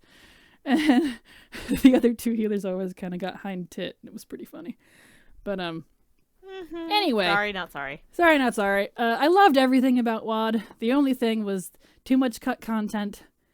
But if you actually look at what was going on with Blizzard at the time, there was something about bankruptcy, a lot of fraud or something. Yeah. They were not having a good time as a company. They had a ton of layoffs. It was like some 200 or 300 people or something. They were suffering at that time. Isn't that when Activision bought them? I think that's what saved them. When did It might have been Activision buy Blizzard? Nope, that's 2008. Never mind. Way off. RIP. But anyway. Well, something happened. anyway, they were having a hard time. There was a lot of stuff intercompany-wise, so I can't fault them for that. It's not like they were doing good and decided to drop content because they felt like it. They had to. They had to cut corners. Right. But again, I place it at a B because it brought a lot of good things. It brought the appearance system for transmog. Hallelujah! Because good grief, no Keeping more. all of that mog. Oh, in my bank, on my alts banks, on my alts banks. So much mog. And now you could have it. And they added tabards to transmog later. That was nice. I think maybe that part was Legion, but the appearance system itself. Oh, and the toy collection system. All that. A lot of good system changes came in WoD. So even if you didn't like the story, we have a lot of things brought. Like a lot. Yeah, even if you had a really shitty experience like I did, there is so much that added that you can't really give it a terrible review. No, because even if you did, like I said, with other expansions, pulled out those systems, WoD would be pretty bare. Yeah. I still liked WoD without all those systems changes. So, Same. But I love the questing. I loved all of that. So and even now, I do like going back and questing through it. I do too. It's great. It's not the best in the game, so I don't know why people say that, but regardless. Still good. Still good. So anyway, solid B for that. This is going to be a long episode. I kind of had a feeling it would be, though. Sorry, That's okay. not sorry. Sorry, not sorry. You're getting a long one. You get more of us today. Yeah. So we got 3 expansions to go still. Our next one, if you're ready to move on. I'm ready. Is Legion. So you're up first. Go. Okay, so I say it that way because that's my rating. And there's a reason. And yes for S? Yes for S. Yes for S. Okay, so all of the story of Legion, the versatility of the leveling experience, the class halls, the uniqueness of every single class and spec. Yep. 10 out of 10, 11 out of 10 would do again and again and again. I have nothing negative to say about Legion. I only have a few minor negative points about Legion because I'm on the same... everything she just said, I agree. I already put us both up at there at S. As you can see, I knew we would be both at S. Because we might talk about it periodically. Yeah, it's even like the questing is it's not just the story. When I look at questing and I talk about how questing I do or don't like something, I'm looking not just at the story or the aesthetics of the zone. I'm talking also about physically how the system of the quests in that zone is put together. And the ones in Legion, I think, are the best in the game, in my opinion. Agreed. Because they are precise, they get you A to B, you do not have doubling back almost ever, but maybe a couple situations. You're always moving forward, you're always in a new area, and they were designed very well. And it was still, in each zone, linear with its own story. Right. But didn't feel like you were constantly pushed in one path either, because you weren't being jostled back and forth to the same spot over and over and over. Right. It was very I think the clean. worst is High Mountain, where you do a figure 8 with your questing, and that's the worst it gets. Like, that's great. Yeah, and even then, it's just because High Mountain's the hub, so you go up and around, come back, but you don't linger there long. Right.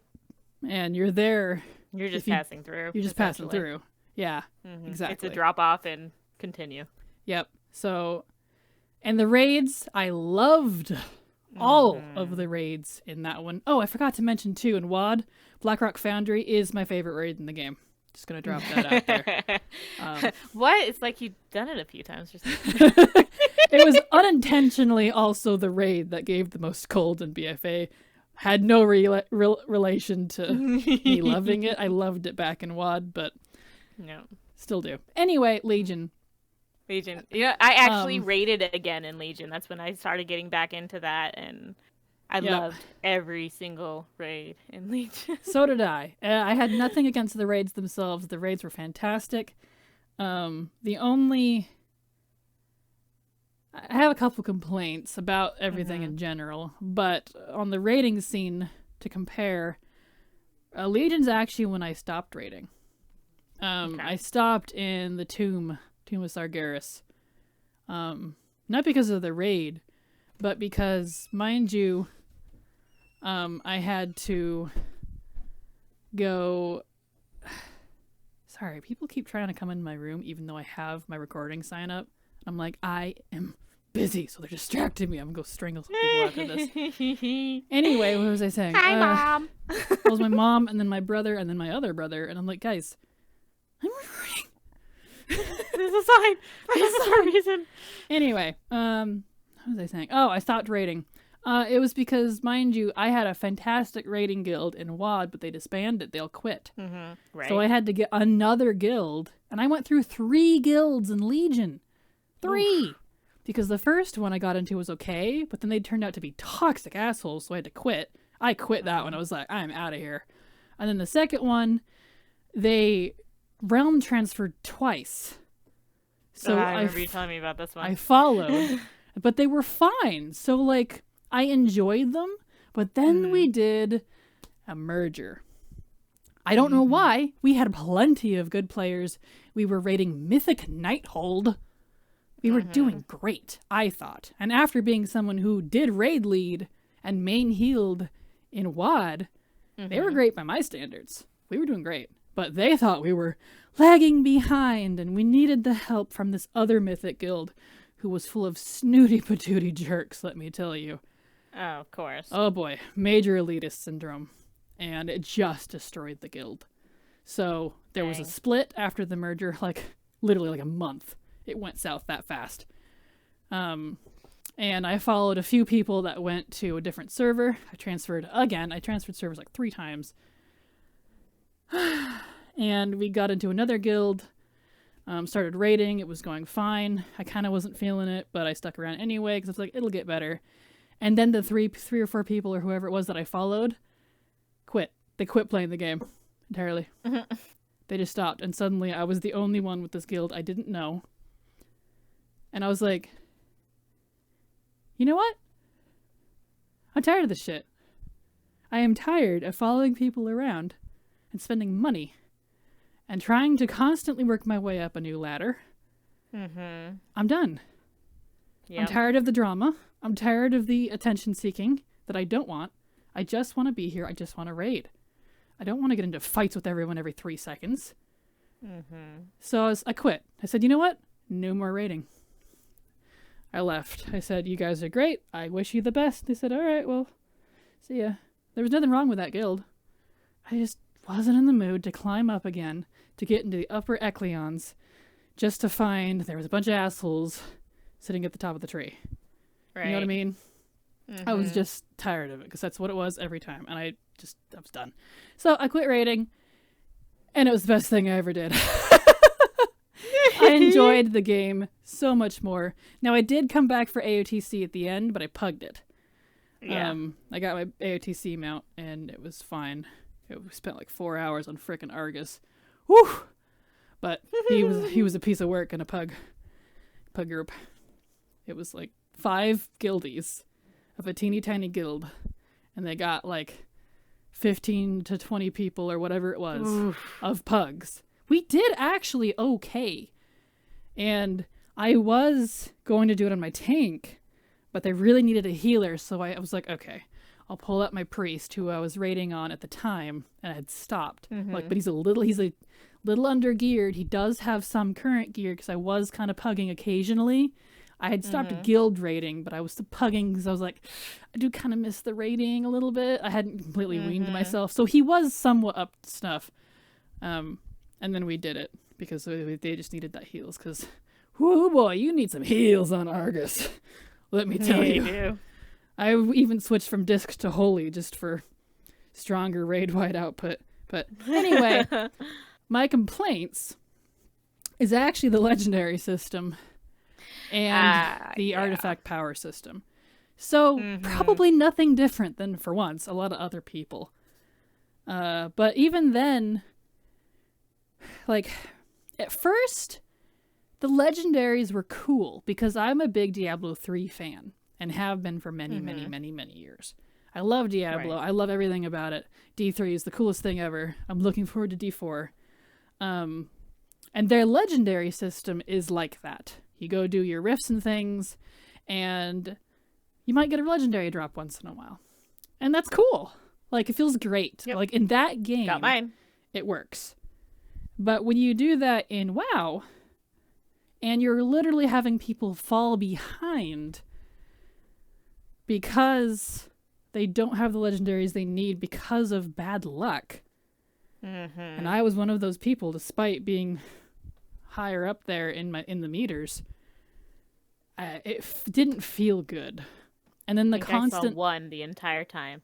I had all I need by, later in the expansion, but it also made switching alts for raiding specifically not feel great. Oh, yeah. And everything else, the alts were pretty great. It was actually fairly friendly, even with the class hull stuff. Yeah. It didn't feel too, limiting with alts. That's when I really actually started cranking up the amount of alts I had. And then Mage Tower. I hated it at the time, but it was a love-hate. Because I felt good after learning that I could do the Mage Tower like I did. I did it for all 36 specs. It was fun. Like, I hated it, but I loved it. Very love-hate. I don't really like the new version because it implements the time-walking scaling system, and it feels janky to me. The old one felt better because it was current. It wasn't scaled. It wasn't dampering you to current content standards by whatever metric they have. So I don't really like the current version. Right. Doesn't feel great.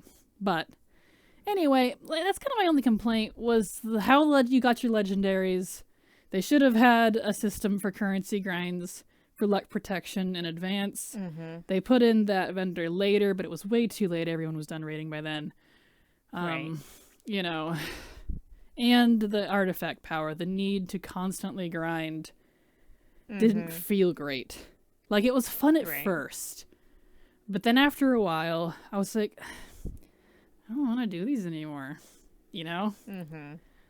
But the artifacts themselves were really cool, and I loved the idea of powering up my weapon. I totally got suckered into that. I don't like the ending of the story and how we totally destroy our weapons. But, well, they're not, physically destroyed, but they might as well be. They're depowered. No kidding. They're dead. They're useless. They're dead batteries, which irks me. But anyway, so to me, those are my only two complaints. I don't have anything bad to say about it. Even now, that was the then experience. Even now, the questing is still some of the best. I still love the class halls, and I'm eager to go do them again with Canary. She hasn't done all of them. I haven't. And I was just like, I want to do that again. So, and that to me is what makes good content, is when you've done it and you look back and go, I want to do that again. So, 100%. I think the only real negative that affected me, because I wasn't hardcore paying attention to new content at the time, I was just enjoying what was there. I didn't know about the Mage Tower. Yeah. Didn't know about it until a month before it was going to get removed. I know. I wish I knew you. I would have given tips. There's no way I would have been able to complete it. I know. And so I'm very, very mad about it. Very mad. I hate FOMO. It just irks me. But, Yeah, I'm that way with the Green Fire Warlock questline in MOP. I didn't know about it. I didn't know any warlocks. Of all the raiding I did, all the guildies I had, none of them were warlocks. We didn't have a warlock, crazy as that sounds. And so I did not know about it. So you can still get like the tome for the Green Fire, but you can't do the quest line. The quest line's gone. You can't get the title. And I'm just bummed because that's content that I didn't get to see despite being there because I didn't know about it. So it's the same thing. It's really irritating. Yep. Yeah. If you're not reading everything all the time as it comes out, you're going to miss it, and I don't think that's fair. Yeah, that's why, I, as annoying as it can be sometimes, that's why I have that Wowhead bot in our Discord, because it keeps us in the loop. Because they're really very good. I'm very appreciative of it. They're very good about letting you know about everything. Sometimes a little too good, but I appreciate it just because, like all that, like with Shadowlands recently, there was a lot of stay a while and listen stuff after the end of the quest line for the last patch. Well, for 9.2, for that main storyline patch. That I wouldn't have known about because they don't tell you about it. Because I never go talk to Telenara afterwards. Why would I go to the Arbiter area again? Right. And even then, like, they're, what was it? Bolvar and Darien? Yep. Or not Darien? Yeah, it was Darien. It was Darien. Like, I would have never seen that. Yeah, like, I would have noticed that in passing months later. Yeah. So, but anyway, So yeah, still S tier. Still S tier. Favorite, probably my favorite expansion was It's Legion. my absolute favorite, honestly. Yeah. I don't like. Yeah, no, Yeah. that was it. That was top tier for me. That was peak. So, and it helped too that So at this point I was at the peak of my understanding of the game. Mm-hmm. I knew how everything worked. I had done the raiding scene. I knew how to play all classes at that point, all 12. Well, right. yeah, it was all 12 because that's when Demon Hunters came. Mm-hmm. Yeah. Vengeance was the coolest thing ever, still is for me. And I understand I like my wings. they are fun. I understand how the currencies work. I know how to collect the things. You know what I mean? I was at peak comfortable with Legion. And Right. I think that is a major factor into why I was so endeared to it, because I wasn't stuck learning. I was just there with experience to enjoy the new stuff. And Yeah. that really stuck with me. So anyway, I think that's enough on Legion. Why don't we jump to the next one? Battle for Azeroth. So I'll let you go next. Go first again. I have a love-hate relationship with Battle for Azeroth. A lot of people just do. Because this is when the story got personal for me, and I didn't like it. Yeah, I feel that. But I feel like Battle for Azeroth brought out some of the best parts of the WoW community. I really do. As far as story goes. Tell me about it. There was a lot of camaraderie and unification between the Horde and Alliance during all of the craziness that was going on. There was Shoulders for Sourfang. There was, a Horde and Alliance power walk across the continents in his honor. And, you still have people going into tree form and standing in fires, but, you have those people too. But, oh, yeah. There was some really beautiful community appreciation just for everything that was World of Warcraft at that time. I don't ever remember seeing anything like it. It was like exceptionally touching to see. And just so I got back into raiding during this time, like hardcore, like running a raiding team and everything, because I didn't have anyone to play with. My friends were quitting, so I'm like, okay, well, I met some random person that was streaming on Twitch because it gave me something to watch while I played my game. And I started talking, and they invited me to their guild. They were giving me random mounts that they had been picking up, and I'm like, okay, great. What's up? Yeah. You want to be my friend? Just start giving me mounts. I'm like, oh, hi. It's very easy to get my attention with shiny things. But so he actually, after I had joined his guild, and I server transferred to join his guild, but he joined the army, and so he deployed. He had to leave. He had to go to boot camp. He had to deploy. He had to do his thing. And so he's like, so I know we just met, but will you run my guild for me? Okay. So I was running his guild, is trying to, building a raid team. And there was a lot of drama that went on after months and months and months of me putting all this together. And my raid leader ran off with my entire raid team. I know that feeling. When I asked what was going on, and I was assaulted verbally by his wife. I was done. Once he came back, I transferred the guild back over to him without a word and left, because I was just I couldn't even look around, because every time I went around somewhere in Borealis, they were there. I would see them, and I would just get bitter and angry, and just I wouldn't want to play, and it was ruining the game for me. Yes, I'm that person. I'm sorry. But if I see someone that's like really, really wronged me, I want nothing to do with them. I will walk away. I will leave things that I enjoy to avoid feeling like that, because I don't want to feel like that.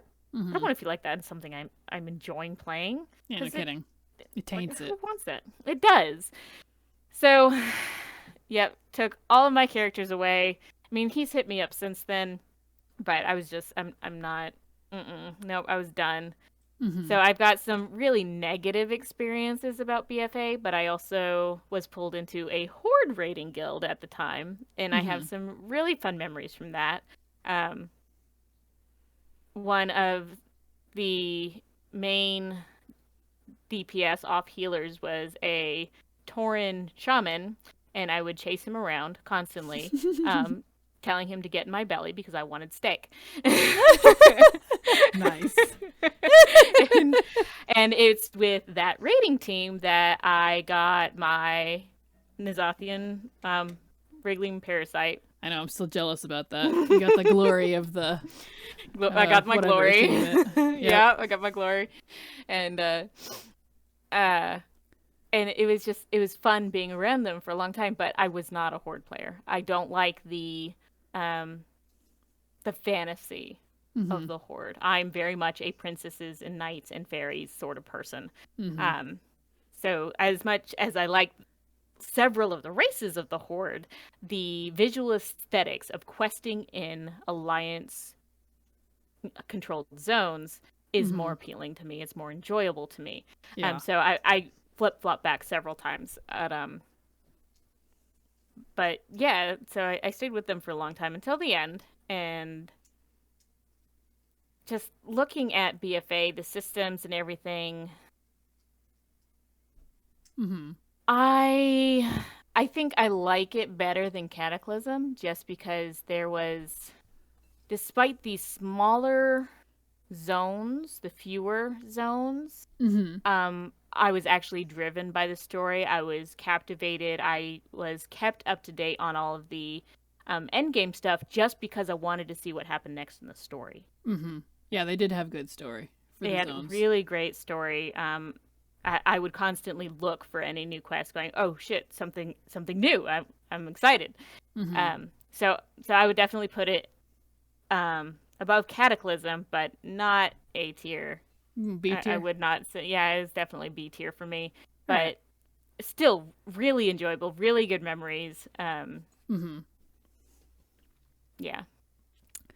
Well, we're oddly very similar again on that. I'm gonna pop mine up. It happens a lot. At A tier, but it's a low A, so behind Cata for me. And mine is a totally different experience because this is the first expansion I did not raid at all.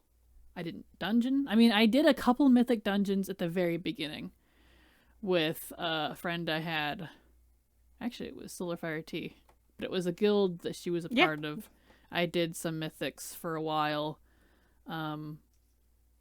But as a preface, I loved the mythic singular dungeon system in WoD. I liked doing my one mythic per dungeon every week and being done. It felt good to me. I don't really care for the Mythic Plus system that they added in Legion. Like, it's cool. Right. But I didn't like the feeling of the constant, now I got this key, and we gotta do it at the same dungeon again, but harder. And then we got this one, we gotta do that dungeon again, but even harder. It just... Right. And for a lot of people, that constant, upward scaling is awesome. But for me, I'm not naturally competitive. I liked doing my thing and then being done and feeling done. And you don't have that with Mythic Plus. Now, like, you could argue, well, if you do your 15 a week, you are. I'm like, well, yeah, but I'm not in it for the gear. I was in it for the fun, and that was the difference. And the only thing that the 15 gives me would be a mount, and it's too much difficulty for one mount. For one mount, it's too much. Yeah, it's I'm not into worth it to me. Yep. So I did a few Mythic Pluses at the beginning of BFA. But then I was just like, I'm not feeling it. And that guild kind of fell apart anyways. So I was like, I'm done. Like, I was done with raiding, so I switched to just mythics. And then after that, I was like, you know what? That was literally like in the first patch. That was maybe like the first 2 months. After that, I'd completely stopped. So my perspective is not from the elitist scene that I had been in the past few expansions. Now... So we flip-flopped. I was hardcore. We flip-flopped. I was absolute solo player. I played with Silver once in a while when she was around, but she wasn't around a lot because of family stuff. And so I got suddenly very comfortable. Like, I played solo a lot anyway. I was used to that. So this wasn't a problem. Don't take this as a woe is me thing. But I was kind of happy to get back to it just because now I could. And I was happy that I didn't have to raid anymore. It was freeing. I didn't have to be somewhere at a certain time. I didn't have to tell people what to do. I didn't have to be told what to do. I didn't have to make sure my gear was on par with blah, blah, blah, blah, blah, blah, blah. Right. I feel like getting this mount this week. I feel like leveling this character. I feel like working on my professions. It was so freeing. And because of that, I enjoyed BFA for what it was, with no competition, no competitive nature, immensely. I enjoyed the story up until a certain point, but we'll get to that. I enjoyed the every zone story, both Horde and Alliance. I enjoyed the endgame stories because there was more. There's the stuff where you do with Jaina and stuff about Thros, and then on the Horde side, there was that stuff with like just a lot of stuff that was going on, and it was just so interesting to me. Kulturist, I've always loved Kulturist. I've always loved the Zandalari, and just all of that together. Oh yeah, all the new races, man. All the new races. Gravy, I couldn't keep up. It was just. I had a fantastic time. I even loved Islands, and I know a lot of people hate it, but why? Even if you look at why they hate it, it's kind of their own fault. They had to grind it, I guess, for Azerite. Which I get. It's an artifact power reskin. I understand completely as a former raider. I get it. But that doesn't mean to me that the content itself was bad. I do wish that you didn't have to be timed in Islands, but I thought Islands and Warfronts, bite me, were actually great, and I missed them. Yeah. I liked everything about them. I liked the weekly quest with them. I like the slight Broken Shore-esque feeling where you had to, like with Broken Shore, you had the Mage Tower and a couple other buildings. You had to like put, you had to contribute to them as a group, as a server community, and pull them up. But the one in BFA, it was just on a timer, and then you could speed it up if you contributed to it, which I liked. And then owning Darkshore and all that stuff, that was all fun. Like, I enjoyed really everything about it, and the only few things I didn't like are honestly very minor, except for one of them. But again, we'll get to that. And so the minor dislikes, the reason it's not S tier is I still think the questing in Legion was better because they went back to a linear zone by zone progression for questing. You could only do each one in a certain order. You couldn't do them at any... Because in Legion, even when it was live, you could do any of the 4 zones in whatever order you wanted. You could not do that with BFA, and I was sad. The great zones. But I really wish I could go straight to Dressfar and skip Tiergard because it's my least favorite of the 3 on Alliance. And I'm just... despite all the stuff with Flynn down in the pirate stuff, like, that's fun with Freehold, but, it had a lot of great characters. I loved Warfronts, I loved Islands, I loved all that stuff. I even loved the N'Zoth stuff. I don't like how they really kind of ended it weird. With suddenly, anime beaming him and, I didn't know. But that was... Yeah. But, that aside, like, let's be real. Blizzard's never been great at endings. They have not. And I've just come to accept that, so I write it off. I know I'm probably not going to like the ending. So coming in with that, I like being surprised when they do something good. I know maybe that's harsh, but it's whatever. Everyone's got their flaws. It is. No company for gaming is perfect, and I've just never liked the endings of their stories. But anyway, that aside, I enjoyed the Old God stuff. I'm hard for Old Gods. Oh my gosh. If I could have an entire Black Empire expansion, I might actually pee myself all over the floor. We would lose her for a year. Oh man. Love it. Love it, love it, love it, love it. So what little tiny taste we had and going into Nyalotha and actually seeing that. Oh, it was beautiful. Amazing. And it ties to my love of Val'Shra and the Emerald Nightmare, which I didn't mention on the Legion portion. Love the Night Elf lore, the Satyr lore. Satyrs are one of my favorite races in the game. But the Emerald Nightmare itself is tied to old gods. And that's why, because of that link, it all feels awesome to me. So I loved the visions that they had. That was cool. Visions were awesome. Visions were cool. I enjoyed that, as difficult as it was. Well, you can still go do them. I know, but I don't get the cool title. No, the only thing they removed was the title. You can still get the mounts. You can still get all the transmog stuff tied to it. So, really? Yeah. I thought they removed the mount too. Nope. Just title. I know what I'm doing. As far as I'm aware, you can still get the mount because the Mad World achievement was just a title. Well, shit, man. It's just you could get both at the same time, if I'm remembering correctly, because they were two separate achievements. One was doing both of them and doing certain things, which got you the mount, and then the Mad World, you had to do that, but solo. You couldn't do it in a group. Right. And that's what gave you the, whatever the title was, I don't even remember now. Faceless one. No. Yeah, which I have. Love it. Love it. Where? It's okay. But yeah, I don't have any manager complaints except one, and we will get to that. I don't like Sylvanas. There you go. Yeah, I don't like. Super mad about that. Like, super mad. I loved the story of really the overall BFA stuff. I was very involved. But then when she was suddenly coming, I didn't like when she was at the beginning. Oh, Vol'jin's dead and now she's war chief. And I was like, are you serious? Whatever. And then I moved on. But then she was doing all this scheming stuff and making the Horde all evil when they're kind of really not. And I'm like, okay. They really aren't. All right. It's just political racial differences. It's not really a good or evil thing necessarily. Like, maybe back in the day, but it's not now. And so it's like, okay, whatever. But then she goes and burns the tree randomly, and I'm like, okay, that's kind of out there. And then she goes and captures Bane and tortures him, and she flew off the wall at that point. And I'm like, I'm liking her less and less and less. And granted, I didn't like her anyways. I'm one of those people that I've always felt she was shallow, personally. Nothing against the voice actor. She is wonderful. I mean, the character herself, Sylvanas, in her various forms, she's gorgeous. I've just never liked her.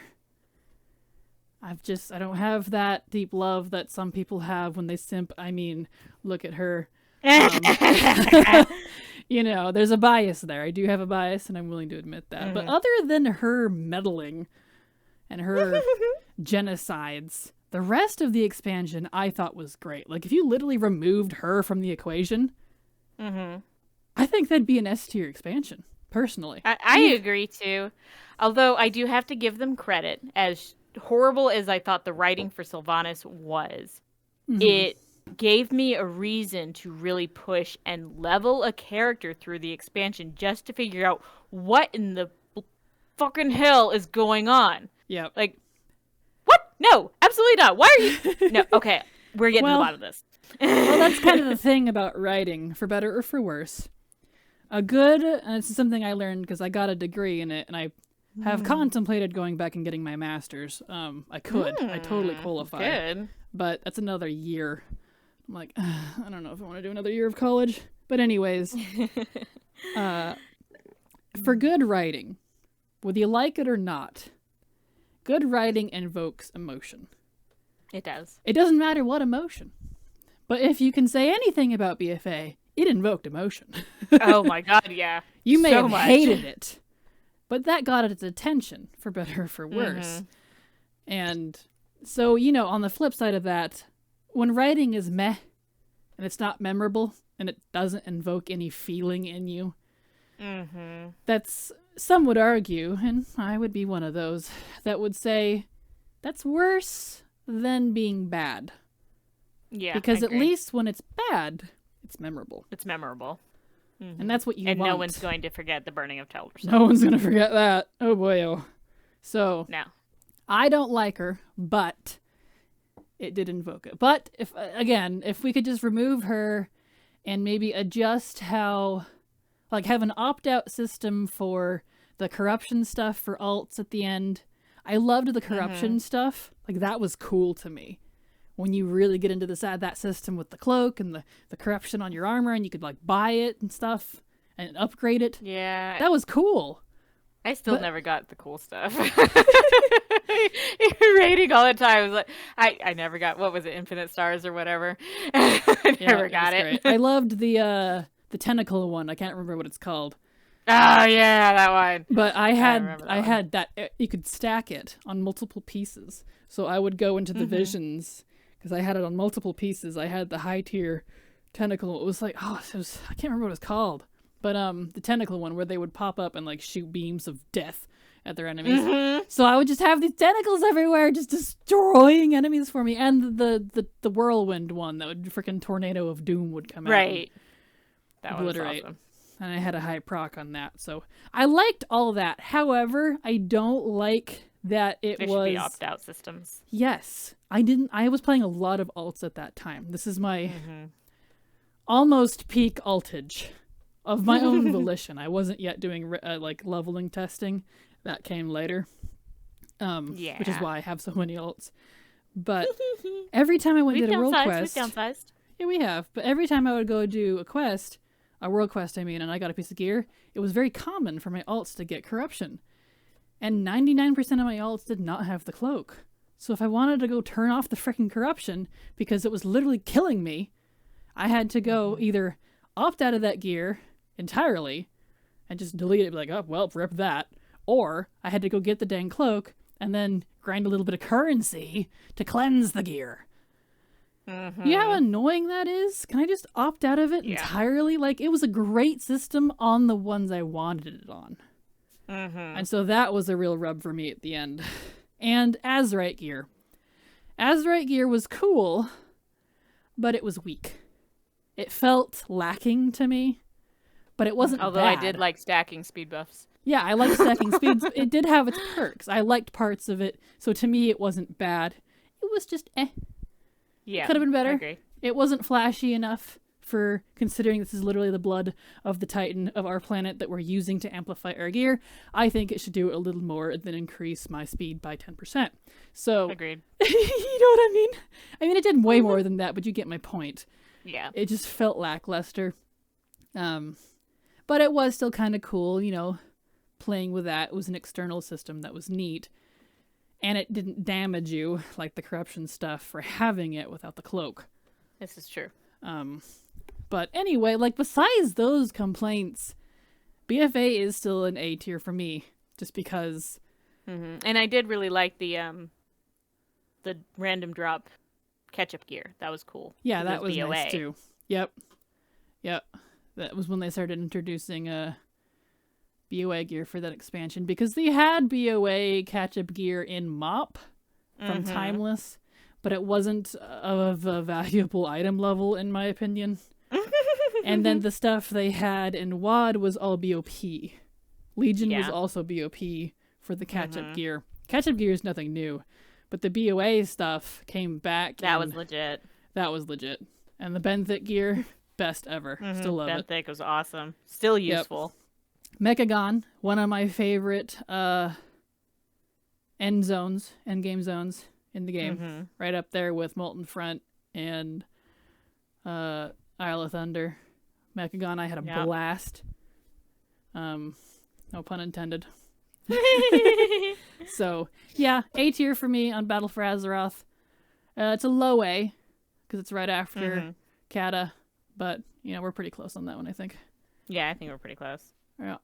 So, alright, so enough on Battle for Azeroth.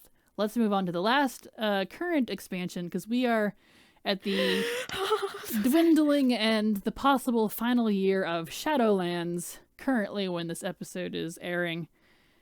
And so this is the last expansion until 10.0, which as 10.0 is being announced this Tuesday as of this recording. So I'm so excited. That's why I kind of wanted to do this tier now, because when that tier list now, because when that announcement comes out, that's all I'm going to be thinking about. Oh yeah. I'm not going to be able to analyze past expansions for quite a while, so I'm psyched. Also, hi, future me! Hi, future me! Yes. All right, so Shadowlands, I'll let you go first. We are in the thick of Shadowlands. What are your thoughts? Yes, we are in the thick of Shadowlands. We pretty much, I think I stopped playing Shadowlands for maybe 2 months. Maybe? I think that's about it. So I've been pretty much playing Shadowlands and current content, not like just going back and doing old stuff, but playing content, Shadowlands, since it launched, for the most part. And I know people are going to probably disagree with me wholeheartedly on this because they usually do when content is current. Yep. So you can keep that in mind. Everybody did when WoP was out, and Legion was the worst we'll see ever. what y'all say in a few years. Come back to this video. We'll talk. People even say WoD is good now. Can you believe that? I've been seeing that go around. Well, see, well, that's the thing. Like, I go back to WoD and I love it, but I hated it when it was live. The only one I hated when it was, live was Mop and Prior. All the new ones I thought were great, but, whatever. Anyway. But for Shadowlands, I actually would classify it as A tier. Yeah? Before or after Wrath? After Wrath, obviously. I thought obviously. So. Obviously. But... And I have reasons before everyone starts yelling and screaming. Please do so in the comments and we'll discuss later. Yes, please do. Scream, insult me, tell me how much you hate me and how wrong I am. It helps my algorithm. Thank you. Yes, thank you.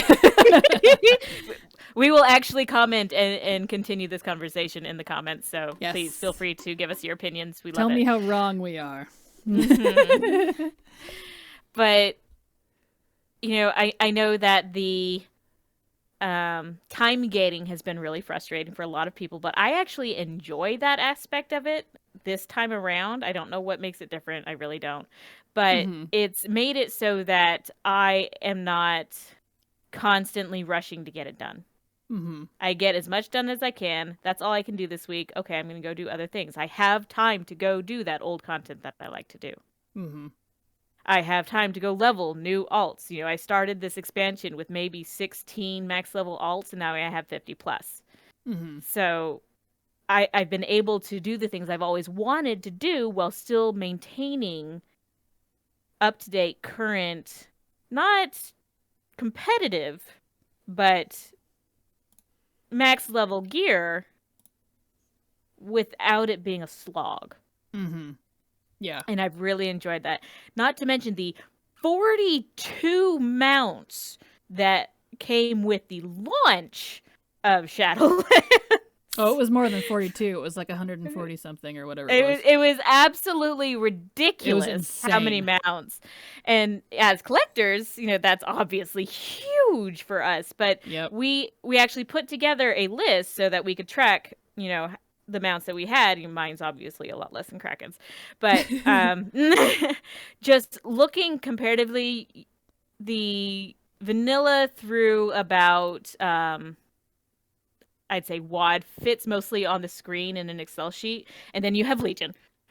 Yep. And then you have BFA, and it's okay, and then you have Shadowlands. Yeah. Yeah, Legion. It's absolutely redonkulous. Legion, BFA, and Shadowlands have the most mounts in game, and they just keep going up dramatically. Yeah. And the list was ridiculous before Zereth Mortis.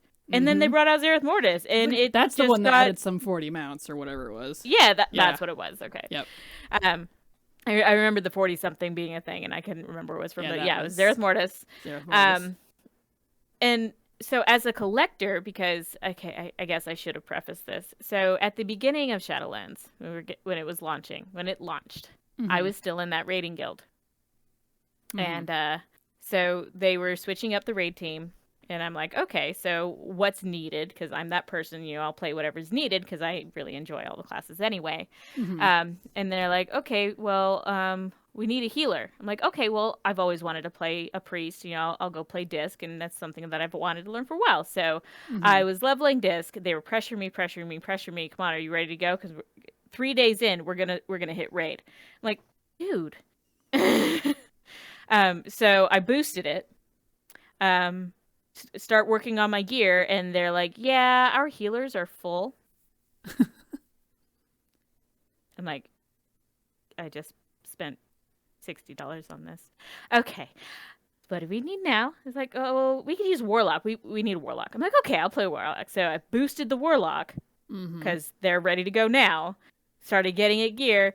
Yeah, we don't need a Warlock. I left. Yeah, I don't blame you. And this is where my hardcore collector side came in. So I hit that point that you hit mid-Legion. Yep, where you were just like, you know what? I'm done. I'm done. And I'm tired of this. So I went through the Shadowlands storyline, read through all the quests, enjoyed the process for the first time in a very, very long time. And that has a lot of meaning to me. Isn't it interesting how you can like an expansion more if you actually do the content? Pay attention. Yeah, weird. If you actually, you're not just rushing to the end. Funny that. So I know that I have a lot of bitterness towards 1%ers that comes out every now and then. And by 1%er, I mean the competitive players. Because I was one very recently. But I was rushed so hard that I couldn't enjoy my game anymore. And so that's where that comes from. It's not anything against the people. It's just the style play is really not me. But that's all we hear from. So it's very frustrating. Yeah. Anyway, back to Shadowlands. Shadowlands. So yeah, I've been really enjoying the content. I loved the opening of Korthia. I thought that was amazing. I've actually loved the chapter progression, how we've been blocked. Because again, it paces it. There's more time to enjoy things. I know people want to just rush and do, again, the end game content, but I've actually really enjoyed the pacing because it's been week by week by week. So every week there's always something new. There's always something you can get each week. Something has opened up to you, and I've really enjoyed that. So after going through all of it, I've actually enjoyed this story wrap up for the first time. I liked the way they wrapped it up. You talking about the end of the expansion? Yeah, which I'm not going to spoil. Yeah. But I really enjoyed how they tied everything together, how they did what I feel was correcting some mistakes. Agreed. Some very grievous ones. But I did enjoy that. I'm very, very curious because of the ending, how we're moving forward. So I'm very eager for Tuesday. Yeah, because pause you for a second. I agree before I forget this point because I had mentioned this one before when we went through it. This ending felt very final. For once, I actually liked the ending of an expansion of the story. And I was like, this actually wraps up a lot. And they're actually addressing a lot of things that have been totally not addressed. And there's not some press. Like, there's a few. Like, we still have the freaking sword in the planet. We still got a lot of things we got to deal with. We still have Gan and Gilneas, and the Night Elves still need another home. Like, there's still other things. But as far as the big glaring thing that we had on our faces for the past two expansions, it's been wrapped up. And I felt they did actually a pretty good job about it, which is impressive because I'd hated it up until that point. Right? So, anyway, continue. To get into this a little deeper, I actually hated the Shadowlands story. Didn't really enjoy the story. And so once I had completed it for the first time, I haven't touched it since. Are you talking about the overarching plot or the overarching plot? Yes, because there is a difference. Yeah, there is a difference. I like the zones, but if I can avoid that just overarching plot, I'm gonna, because I'm nah. Yeah, I feel that. But the way they wrapped it up, actually going and looking back at it now makes it kind of enjoyable, and there's a little part of me that wants to go, you know what, maybe I'll just go back, and knowing what I know now, I want to see where things point. Mm-hmm. You know, because that's something that I've always enjoyed doing about, reading books, reading stories, and you get to the end and you take a while to digest and you go, okay, now that I know that, I'm going to read it again, and you get through it and you're like, oh, that's why he did that. That's why she did that. Oh, that's why they did that. Mm-hmm. And I really enjoy that psychological analysis of characters. Mm-hmm. Yeah, I think it's fun. I enjoy it too. But yeah, so just the systems they implemented, I really hate the conduit system. Can't stand it. I wish I could opt out. Mm-hmm. Because I don't want them. I don't use it. I'm not an endgame player. I'm not. Mm-hmm. So I have no need for it, and it's just taking away from other stuff that I do want. Yeah. So didn't enjoy that at all. I do like the semi-companion system thing, where, you've got like Nadia, you've got Braun, you've got Mykonigos, Mm-hmm. and I like that they just randomly show up and help you. I think that's kind of cool because they're not there just following you, pulling shit. Mm-hmm. But every now and then, Braun shows up and heals me, and I'm like, oh, thank God. Yeah. Understandable. I'm just watching that ticker. Like, come on, Braun, where are you? No kidding. And so I did enjoy a lot of the systems they implemented. I enjoyed the Renown system. I don't necessarily enjoy the Covenant specials so much. Mm-hmm. The mini games, I'm not really into that. But the rest of the Covenant specific things, just the way they've had it set up, I really do enjoy. I like the Grateful Offerings, especially now that they've opened it up. Mm-hmm. Before it seemed like a hurdle I would never reach because I'm just not competitive and eager enough. Mm-hmm. But now I can actually get the things that I've been wanting since I started Shadowlands, which is great. Mm-hmm. I like that they kept it from people. They made it difficult so that you couldn't just get everything and be done, and then there's nothing to do. Mm-hmm. So I know people hate time gating, but that's why it's there. It's to keep you playing the game. Mm-hmm. Yeah, And people may view that as a negative, but oftentimes it's a positive, because imagine if you could do everything, which there's a lot to do in Shadowlands. Imagine if you could do everything in a couple months. People will be bitching to their mothers and back about how there's nothing to do because they're already done with everything, because they no-lifed it for every day 2 months straight. And people would do that despite and they how did much do content's there. And they did for what you could do. Yeah, and then the argument is, well, they need to make more content. It's like, do you realize how much content they make and how much effort that takes? It's a lot of work. If you stopped playing now and they didn't time gate it, they wouldn't have the funds to make the next expansion. Yeah, exactly. So yeah, I really enjoyed the way they set up Shadowlands. I was very confused with the overarching plot, but the wrap-up is great. Mm-hmm. I love all the collectibles that they've implemented, which is amazing. I like that they implemented flying in every single endgame zone, which they have never done. Korthia doesn't have it. Well, okay, yeah, Korthia doesn't have it, but they implemented flying with the release of Korthia, so that's probably why it's triggering there. But... With the release of Zereth Mortis? No, once you unlocked Korthia, and you got to the. Oh, you mean flying in the main zone? Yeah, you said end zones, so yeah. Sorry. Okay, so the Zereth Mortis version, which would be our Argus. Mm-hmm. Argus never had it. There are a couple zones that have never got it, that never will get it. Heck, even in BC zones, just don't have it. Those starting zones will never have flying. They might get why someday, but who knows?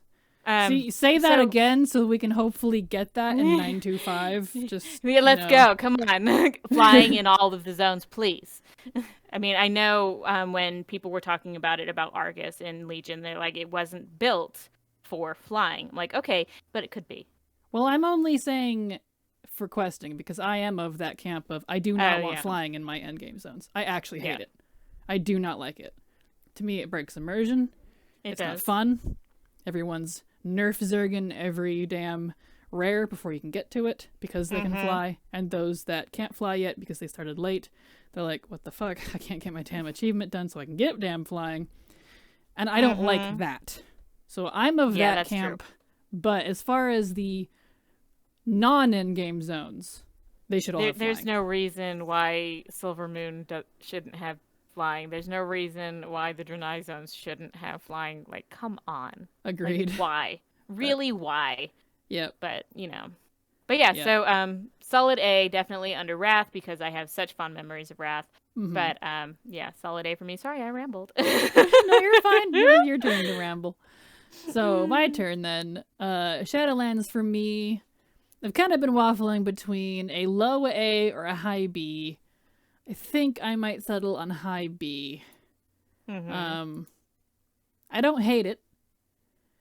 It feels it's below Cata and BFA for me, above WoD and Vanilla. It's just kind of right in the middle because I do love the lore, the rich history that they've woven in with the Dreadlords. Bite me, I like all that stuff. I like the Jailer. Bite me again. I like him. I love the Mawsworn. I like the Maw. Bite me. I thought it was fun. Again, because I like, not having that flying. I think it makes it more fun. It's more challenging. Yep. I like the stories that they had in each zone. Ardenweald is beautiful. One of my favorites now. Revendreth is gorgeous, and Nathrius is my bae. Nathrius. Big Daddy B, hi, what's up? Hey, baby boy. I got a nice neck right here for ya. Yeah, please, bite away. I'm a big vampire hoe, so we'll put it that way. Yeah. And the fact, I've always thought the Dreadlords were cool too, so having him all woven up with that, I just love that tie-in because it just feels awesome to me. I love the Jailer and all his shtick. I like how Helia is still tied up in all this with the Mawsworn and the Kyrian, and just like with the Valkyr, I like that tie-in there. I like seeing Odin's Eye. That was cool. That's pretty awesome. I liked seeing Wansamdi and Muzala and all that come together and stuff with Vol'jin. I won't give any spoilers, but he's wrapped up in that too. That was awesome, by the way. I was just talking about him the other day. Yep. I liked the Bastion stuff. I like how it made me feel things, because Bastion, I was like, they're taking people's memories. I'm going to side with the baddies here. You can't do that. I'm like, on one hand, I get it because they need to keep order. I get it. And the people that are sent here are people who need to have their memories taken because they just can't handle them. Right. And I get that because it's some traumatic past experience thing, and forgetting all of that lets them move on and be new and pure. But on the other hand, so I liked that. I loved that feeling. And it just, all of, like, Maldraxxus was probably my least favorite, but I feel like it got cut short. It needed more. I feel like it did too. Everything was just short in Maldraxxus. It was short in Maldraxxus. Everything from the leveling, the story, like, it didn't have enough. I wanted to explore the houses more. I wanted to see, I just wanted more out of it. Crexus immediately dies. It's not even a spoiler. He's on the freaking loading screen, and he's not even there. He says, like, 10 words. And it's okay, but I love Mograine and Draka, and like all that was cool. So story wise, as far as all that, I love it. Totally love it. Really enjoy it. Not as much as Legion, not as much as BFA, but a very close third in that retrospect. Systems are a different story. I don't hate them, but I don't love them.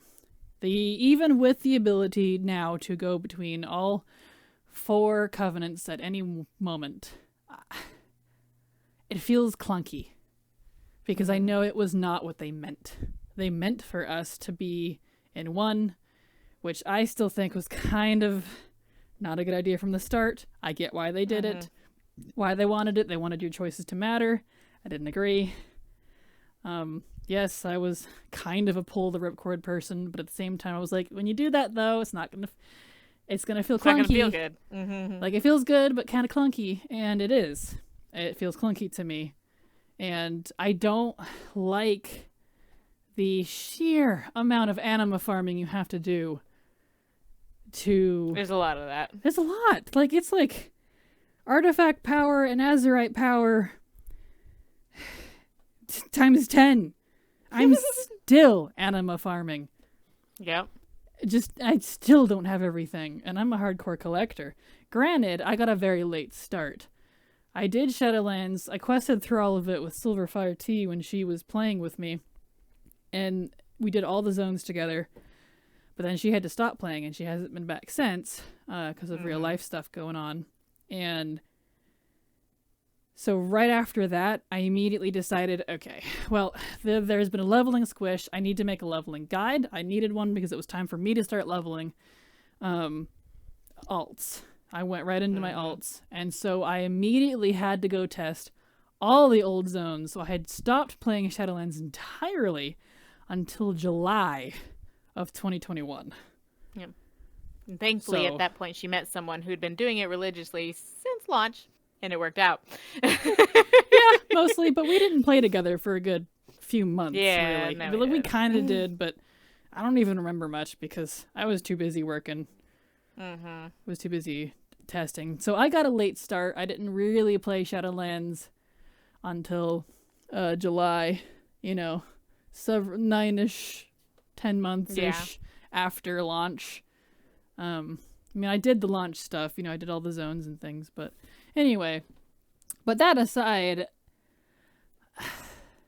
I don't know. I'm just not a big fan. Like, the Covenants are cool. The theming of them is cool.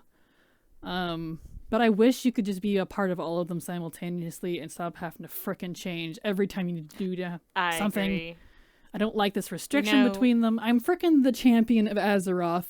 Why can't literally the one here supposedly saving the damn Shadowlands? Why can't I be a champion of all 4 Covenants? Shouldn't they all respect me equally? You know what I really liked was actually in the PTR when they were first coming out with the Covenant swapping ability. And they had it so you could see all of your Covenant progresses in bars in the renown screen. Yeah. I was so mad when they didn't do that. I'm like, oh, come on. Like, I want to be able to see my renown of all of them. I don't want to have to switch every single time I want to check something. Yeah. Come on. Yeah. So that was a little bit of a bummer. Yeah. Like, on one hand, renown is basically just a reputation, and I get that. So, reputation you need separately. But I'm strongly under the impression of we're here to save the Shadowlands. Not the Kyrian. Not just you. Okay. Yeah. So shouldn't we kind of band together under, one renown system and have renown with the Shadowlands? And that's not just renown. This is including, the Covenant progression stuff. Just all of it. Because I'm like, why do I have to be divided across 4 when I'm helping all of you? I should be helping all of you. If I'm only helping the Venthyr and everyone else chokes and dies, isn't that kind of a problem for the Shadowlands? Yeah, just a little bit. Story-wise. But, like, that aside, I'm not a big fan of a lot of it. And I will say something. I don't actually like the protoform synthesis stuff in Jet Forest. I don't. It drops are a little painful pain. It's not just that. It's just complex. There's so many different items that you need just to make one freaking mount. And it takes forever. You gotta farm the hell out of it to get enough motes, to get all this thing, to get this thing. And it's annoying to me. Because you gotta go get the recipes. Well, you gotta farm ciphers. You gotta farm the ciphers, gotta get the thing, gotta wait for the thing, and then when it's unlocked, then you can go get the recipes, and when you get the recipes, then you can start farming the shit that you need to make the thing. And it's just like, I'm not a fan of it.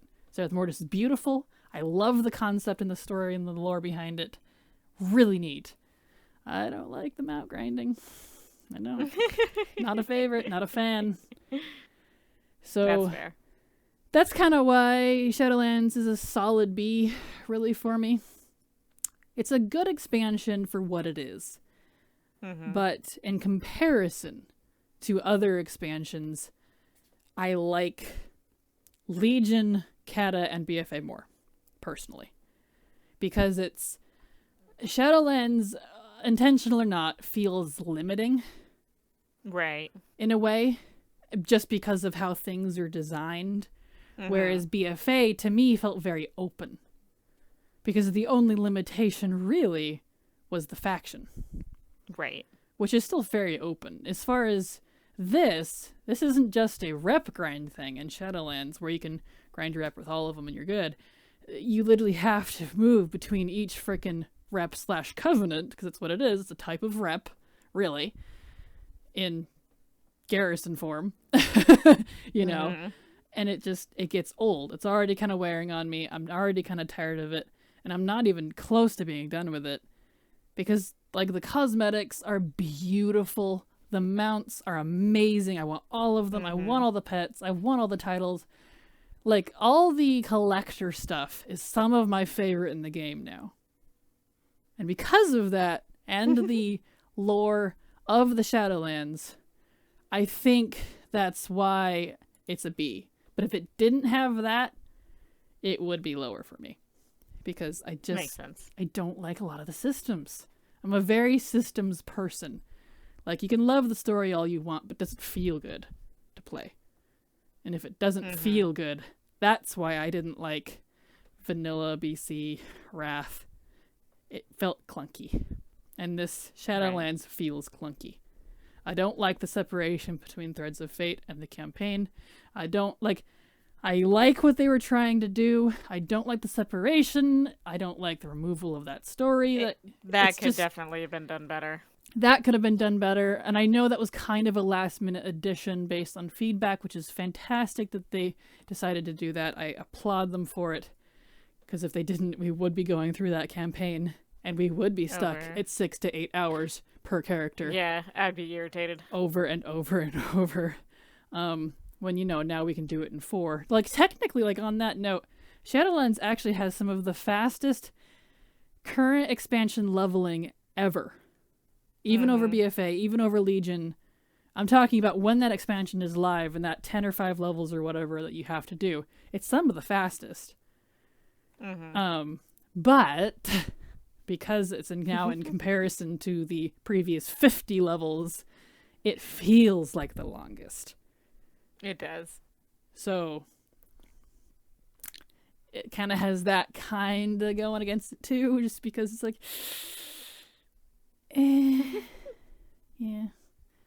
yeah.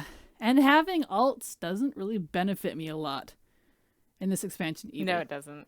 It really doesn't. It was going to, and then they took it away and made it easy for you to do it on 3 characters. Which I'm not complaining about. I'm doing it on 5 different characters.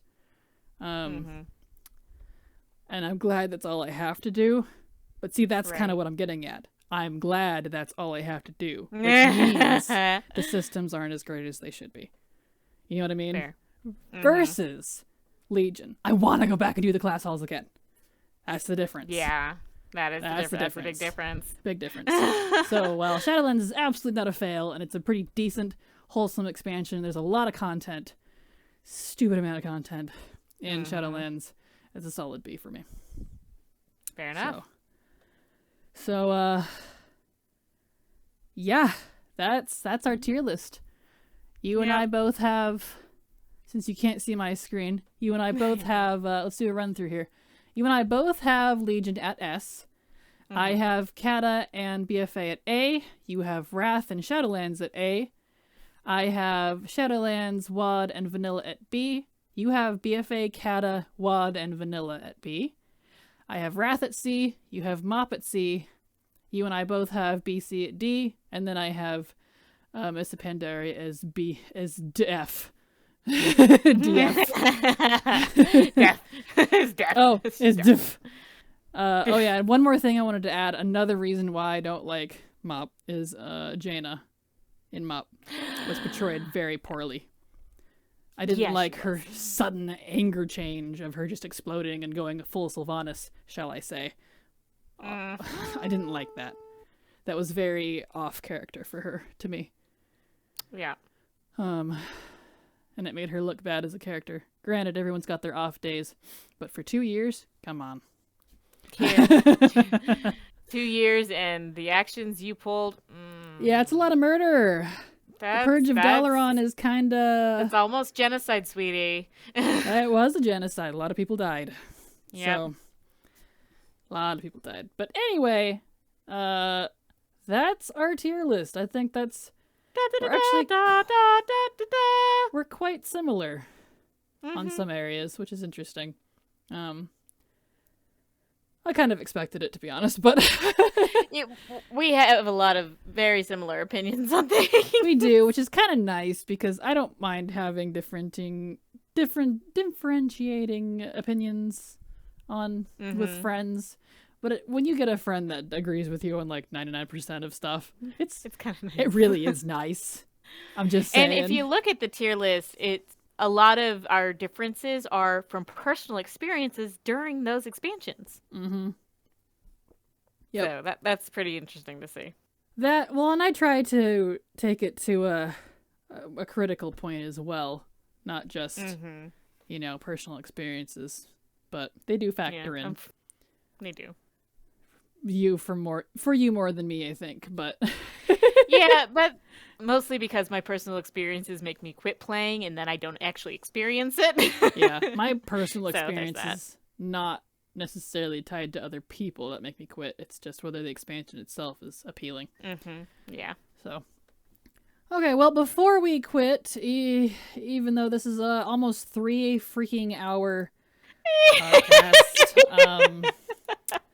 let's see. Can you see that there? Yeah, it looks like you can. I'm going to pull this up here. Podcast. Where did I have that? Ah, here it is. I had it in the wrong section. I wanted to do one more thing.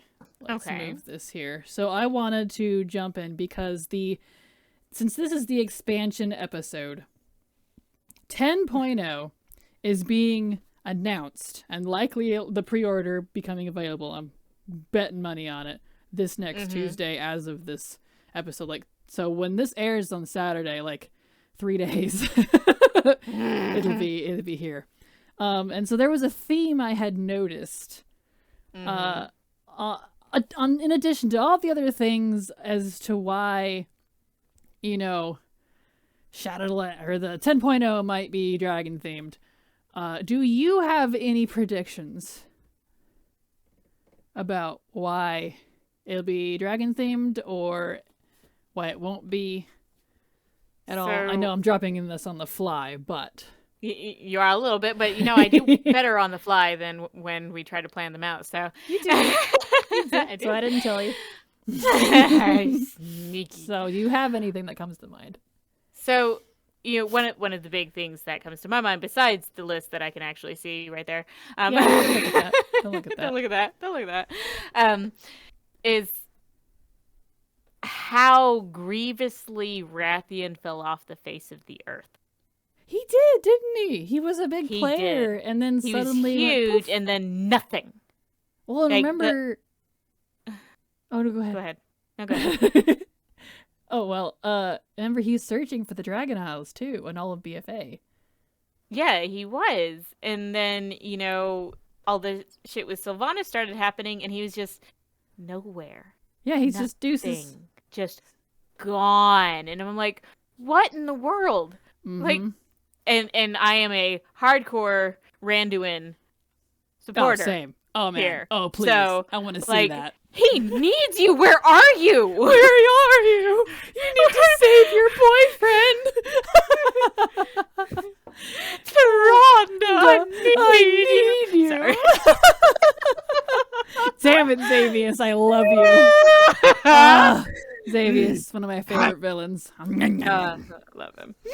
But yeah, so Rathian just hardcore fell off the face of the earth. Nothing. Yep. I mean, I'm still curious. I don't know if it's spoilers or not, if I can talk about this.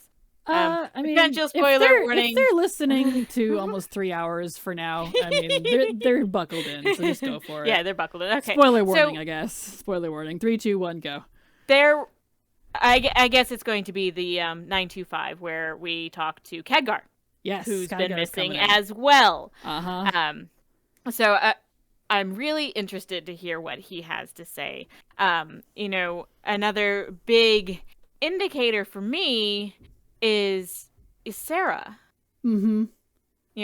She was brought to life in Ardenweald. She's a creature of reason? The Shadowlands, but why? Why? They could have just left her. She was dead. It was done. But it's why? No difference than Ursoc. Yep, Ursoc's no gone. Different. Yep. Why is Sarah? Why is Sarah? And what is this going to play in with Elune and all of that? Because the Wintergreen refers to Elune as her sister. And now has her dragon, her sister's dragon of dreams here. And what does that tie in with Azeroth, who's just been assaulted by the jailer? Exactly. Which is all dragon related. Because if you actually look back at the history, the dragons are very intertwined with the planet because of the Titans. The aspects are who they are because they were blessed, because of their actions to protect the planet way back when. And Sarah herself is tied in with the dream very, very closely, which is a very important role because that dream is Azeroth's dream, the Titan, the baby Titan. That is her dream. Which is a curious concept. And I know her daughter's still around, and she's trying, but she's fumbling. Not an aspect. Yeah, she's not. She's been trying. What's going to happen? Oh, poor thing. She has been trying, and you can see it in that poor thing. Oh, Mathera, I think is her name. Mathera? Something like that. It's very close to that.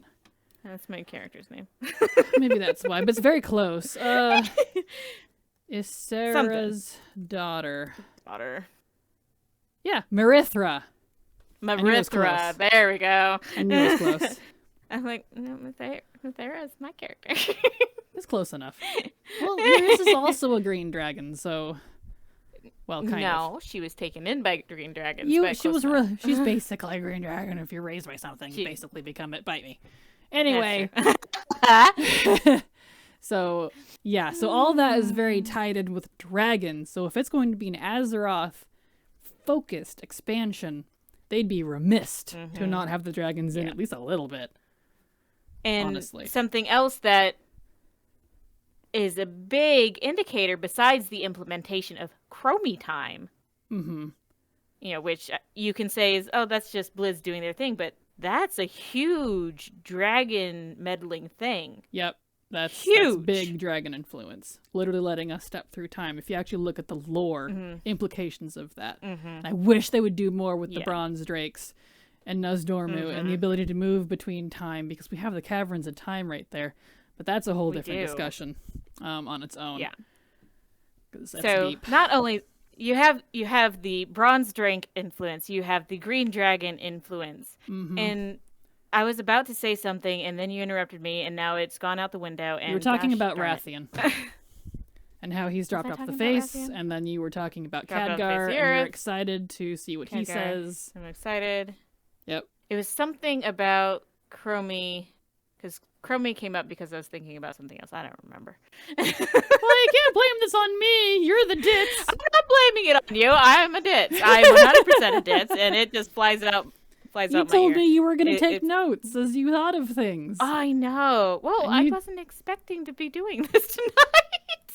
What? You know today's Friday. We always record on Fridays. Well, I know, but we were doing the tier list. You still said you were going to take notes, and you've yet to do that. I know. Excuse me while I scold my employee, everyone.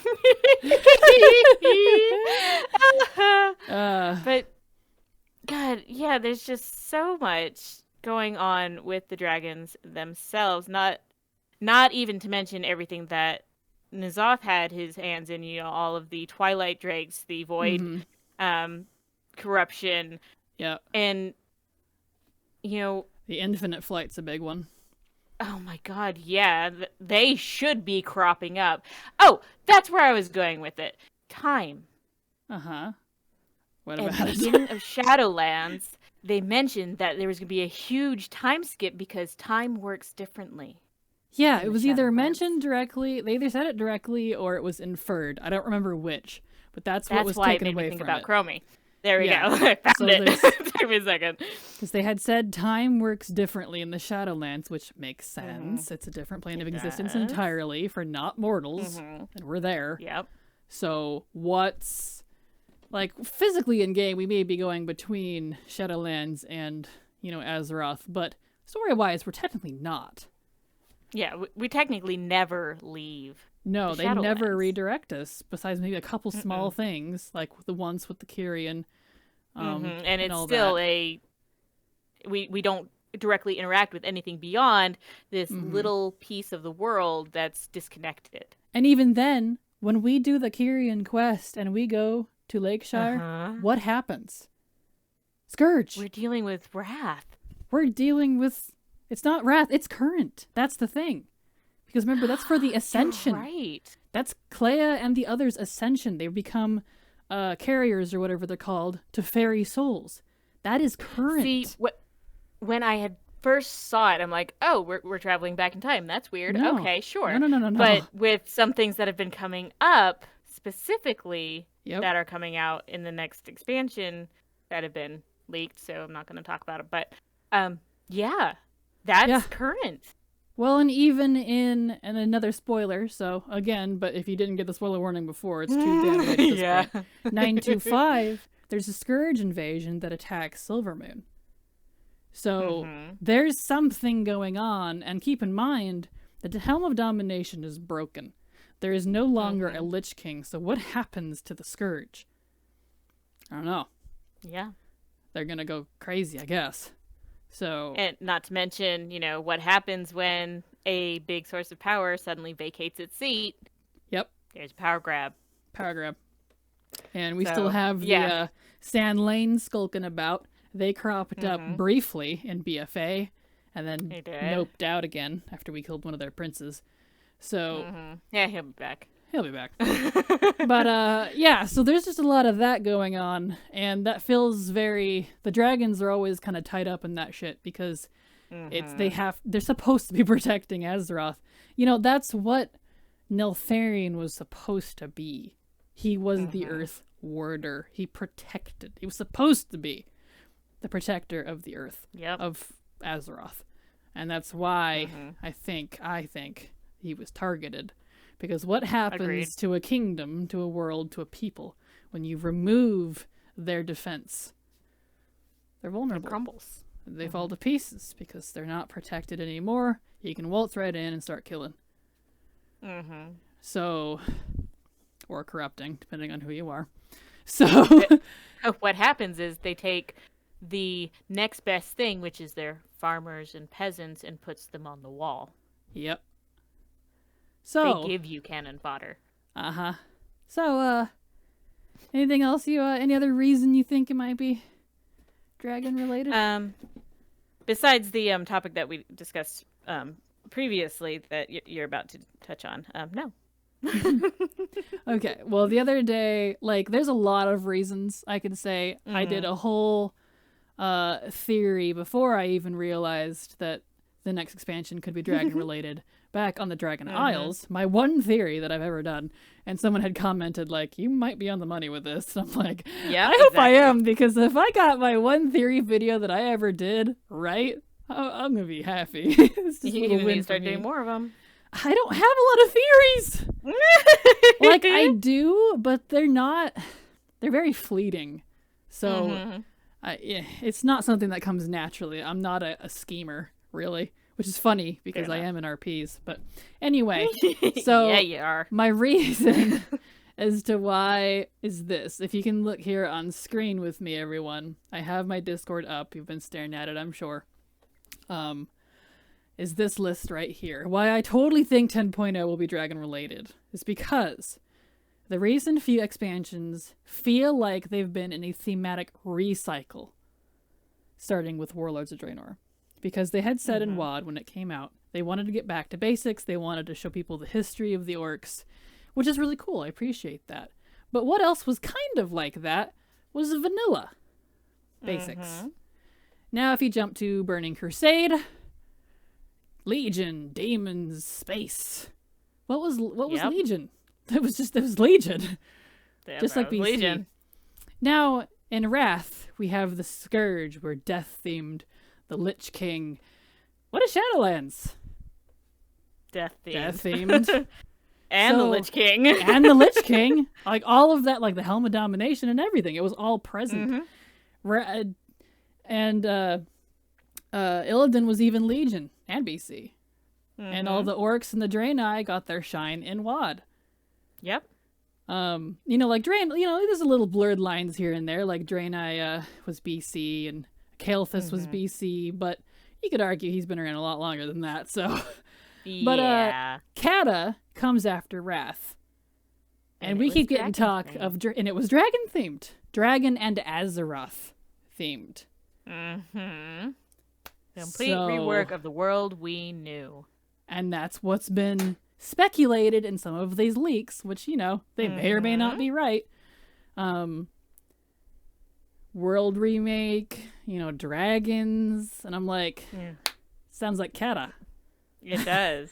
Not to mention, you know, the pretty much precursors to any expansion is a themed bundle. And what do we have?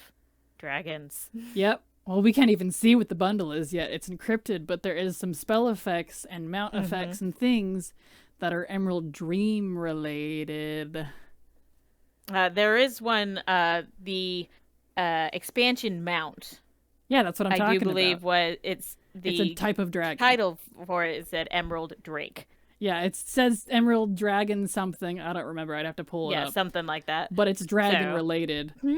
And 5 cloaks that we can't look at, also encrypted, got added. So I told you about this, to that same encryption file, which is likely the pre-order / pre-release thing that we can pre-order. The expansion. You know, they always come with something fancy. And how many flights are there? I absolutely throw my money at that. There's 5 main flights. There are 5 and we flights. got 5 cloaks, and it's supposedly dragon related.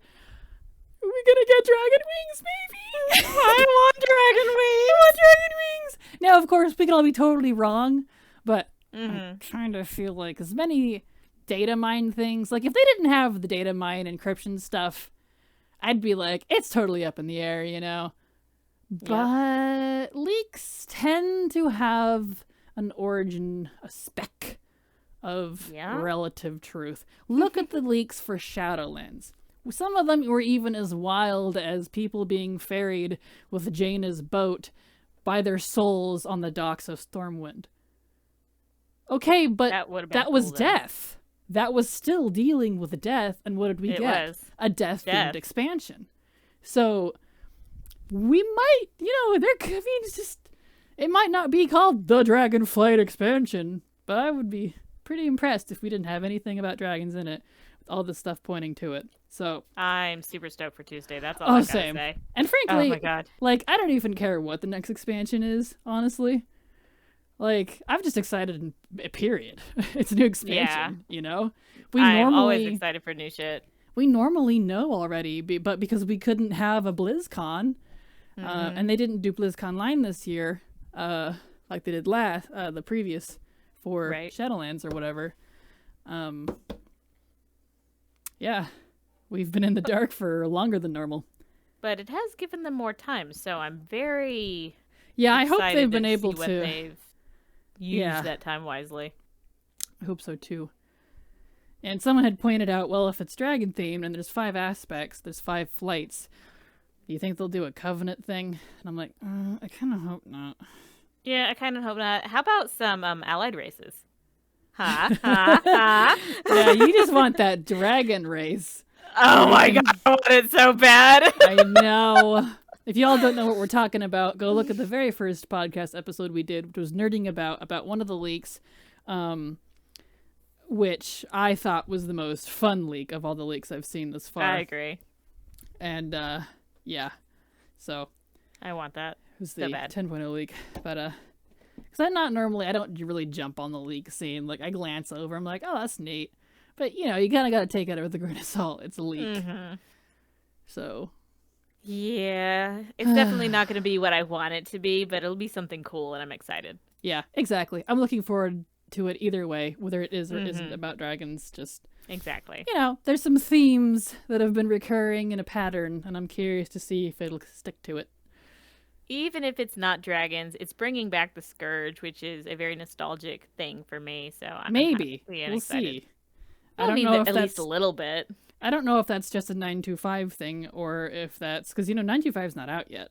That's true. We've only seen the data mining stuff. The stuff I know is technically spoilers, I guess, but spoilers, I don't care about spoilers. Doesn't bother me. Yeah. So you're 3 hours into a podcast. No, I'm talking about in general. No rights. Spoilers don't bother me. Oh, yeah. So, but anyway, yeah. So, yeah, that was a very long podcast. I think we're going to call it there. We could keep going, but it's already 6 o'clock, and we've not started on all the other stuff we need to record. 9 o'clock for you. We're behind. Rip. I did not expect this to take 3 hours. I know, right? Apparently, I have opinions, and I can talk about them. Told you. Randomly. You're like, I don't have opinions. Yes, you do. Don't give me that. So, anyway, we're going to call it there. Thank you so much for watching. I hope you enjoyed. Please tell me how wrong we are in the comments. I want to see. We'll respond. And even if we don't, tell me anyway. It's good for the algorithm. Yeah.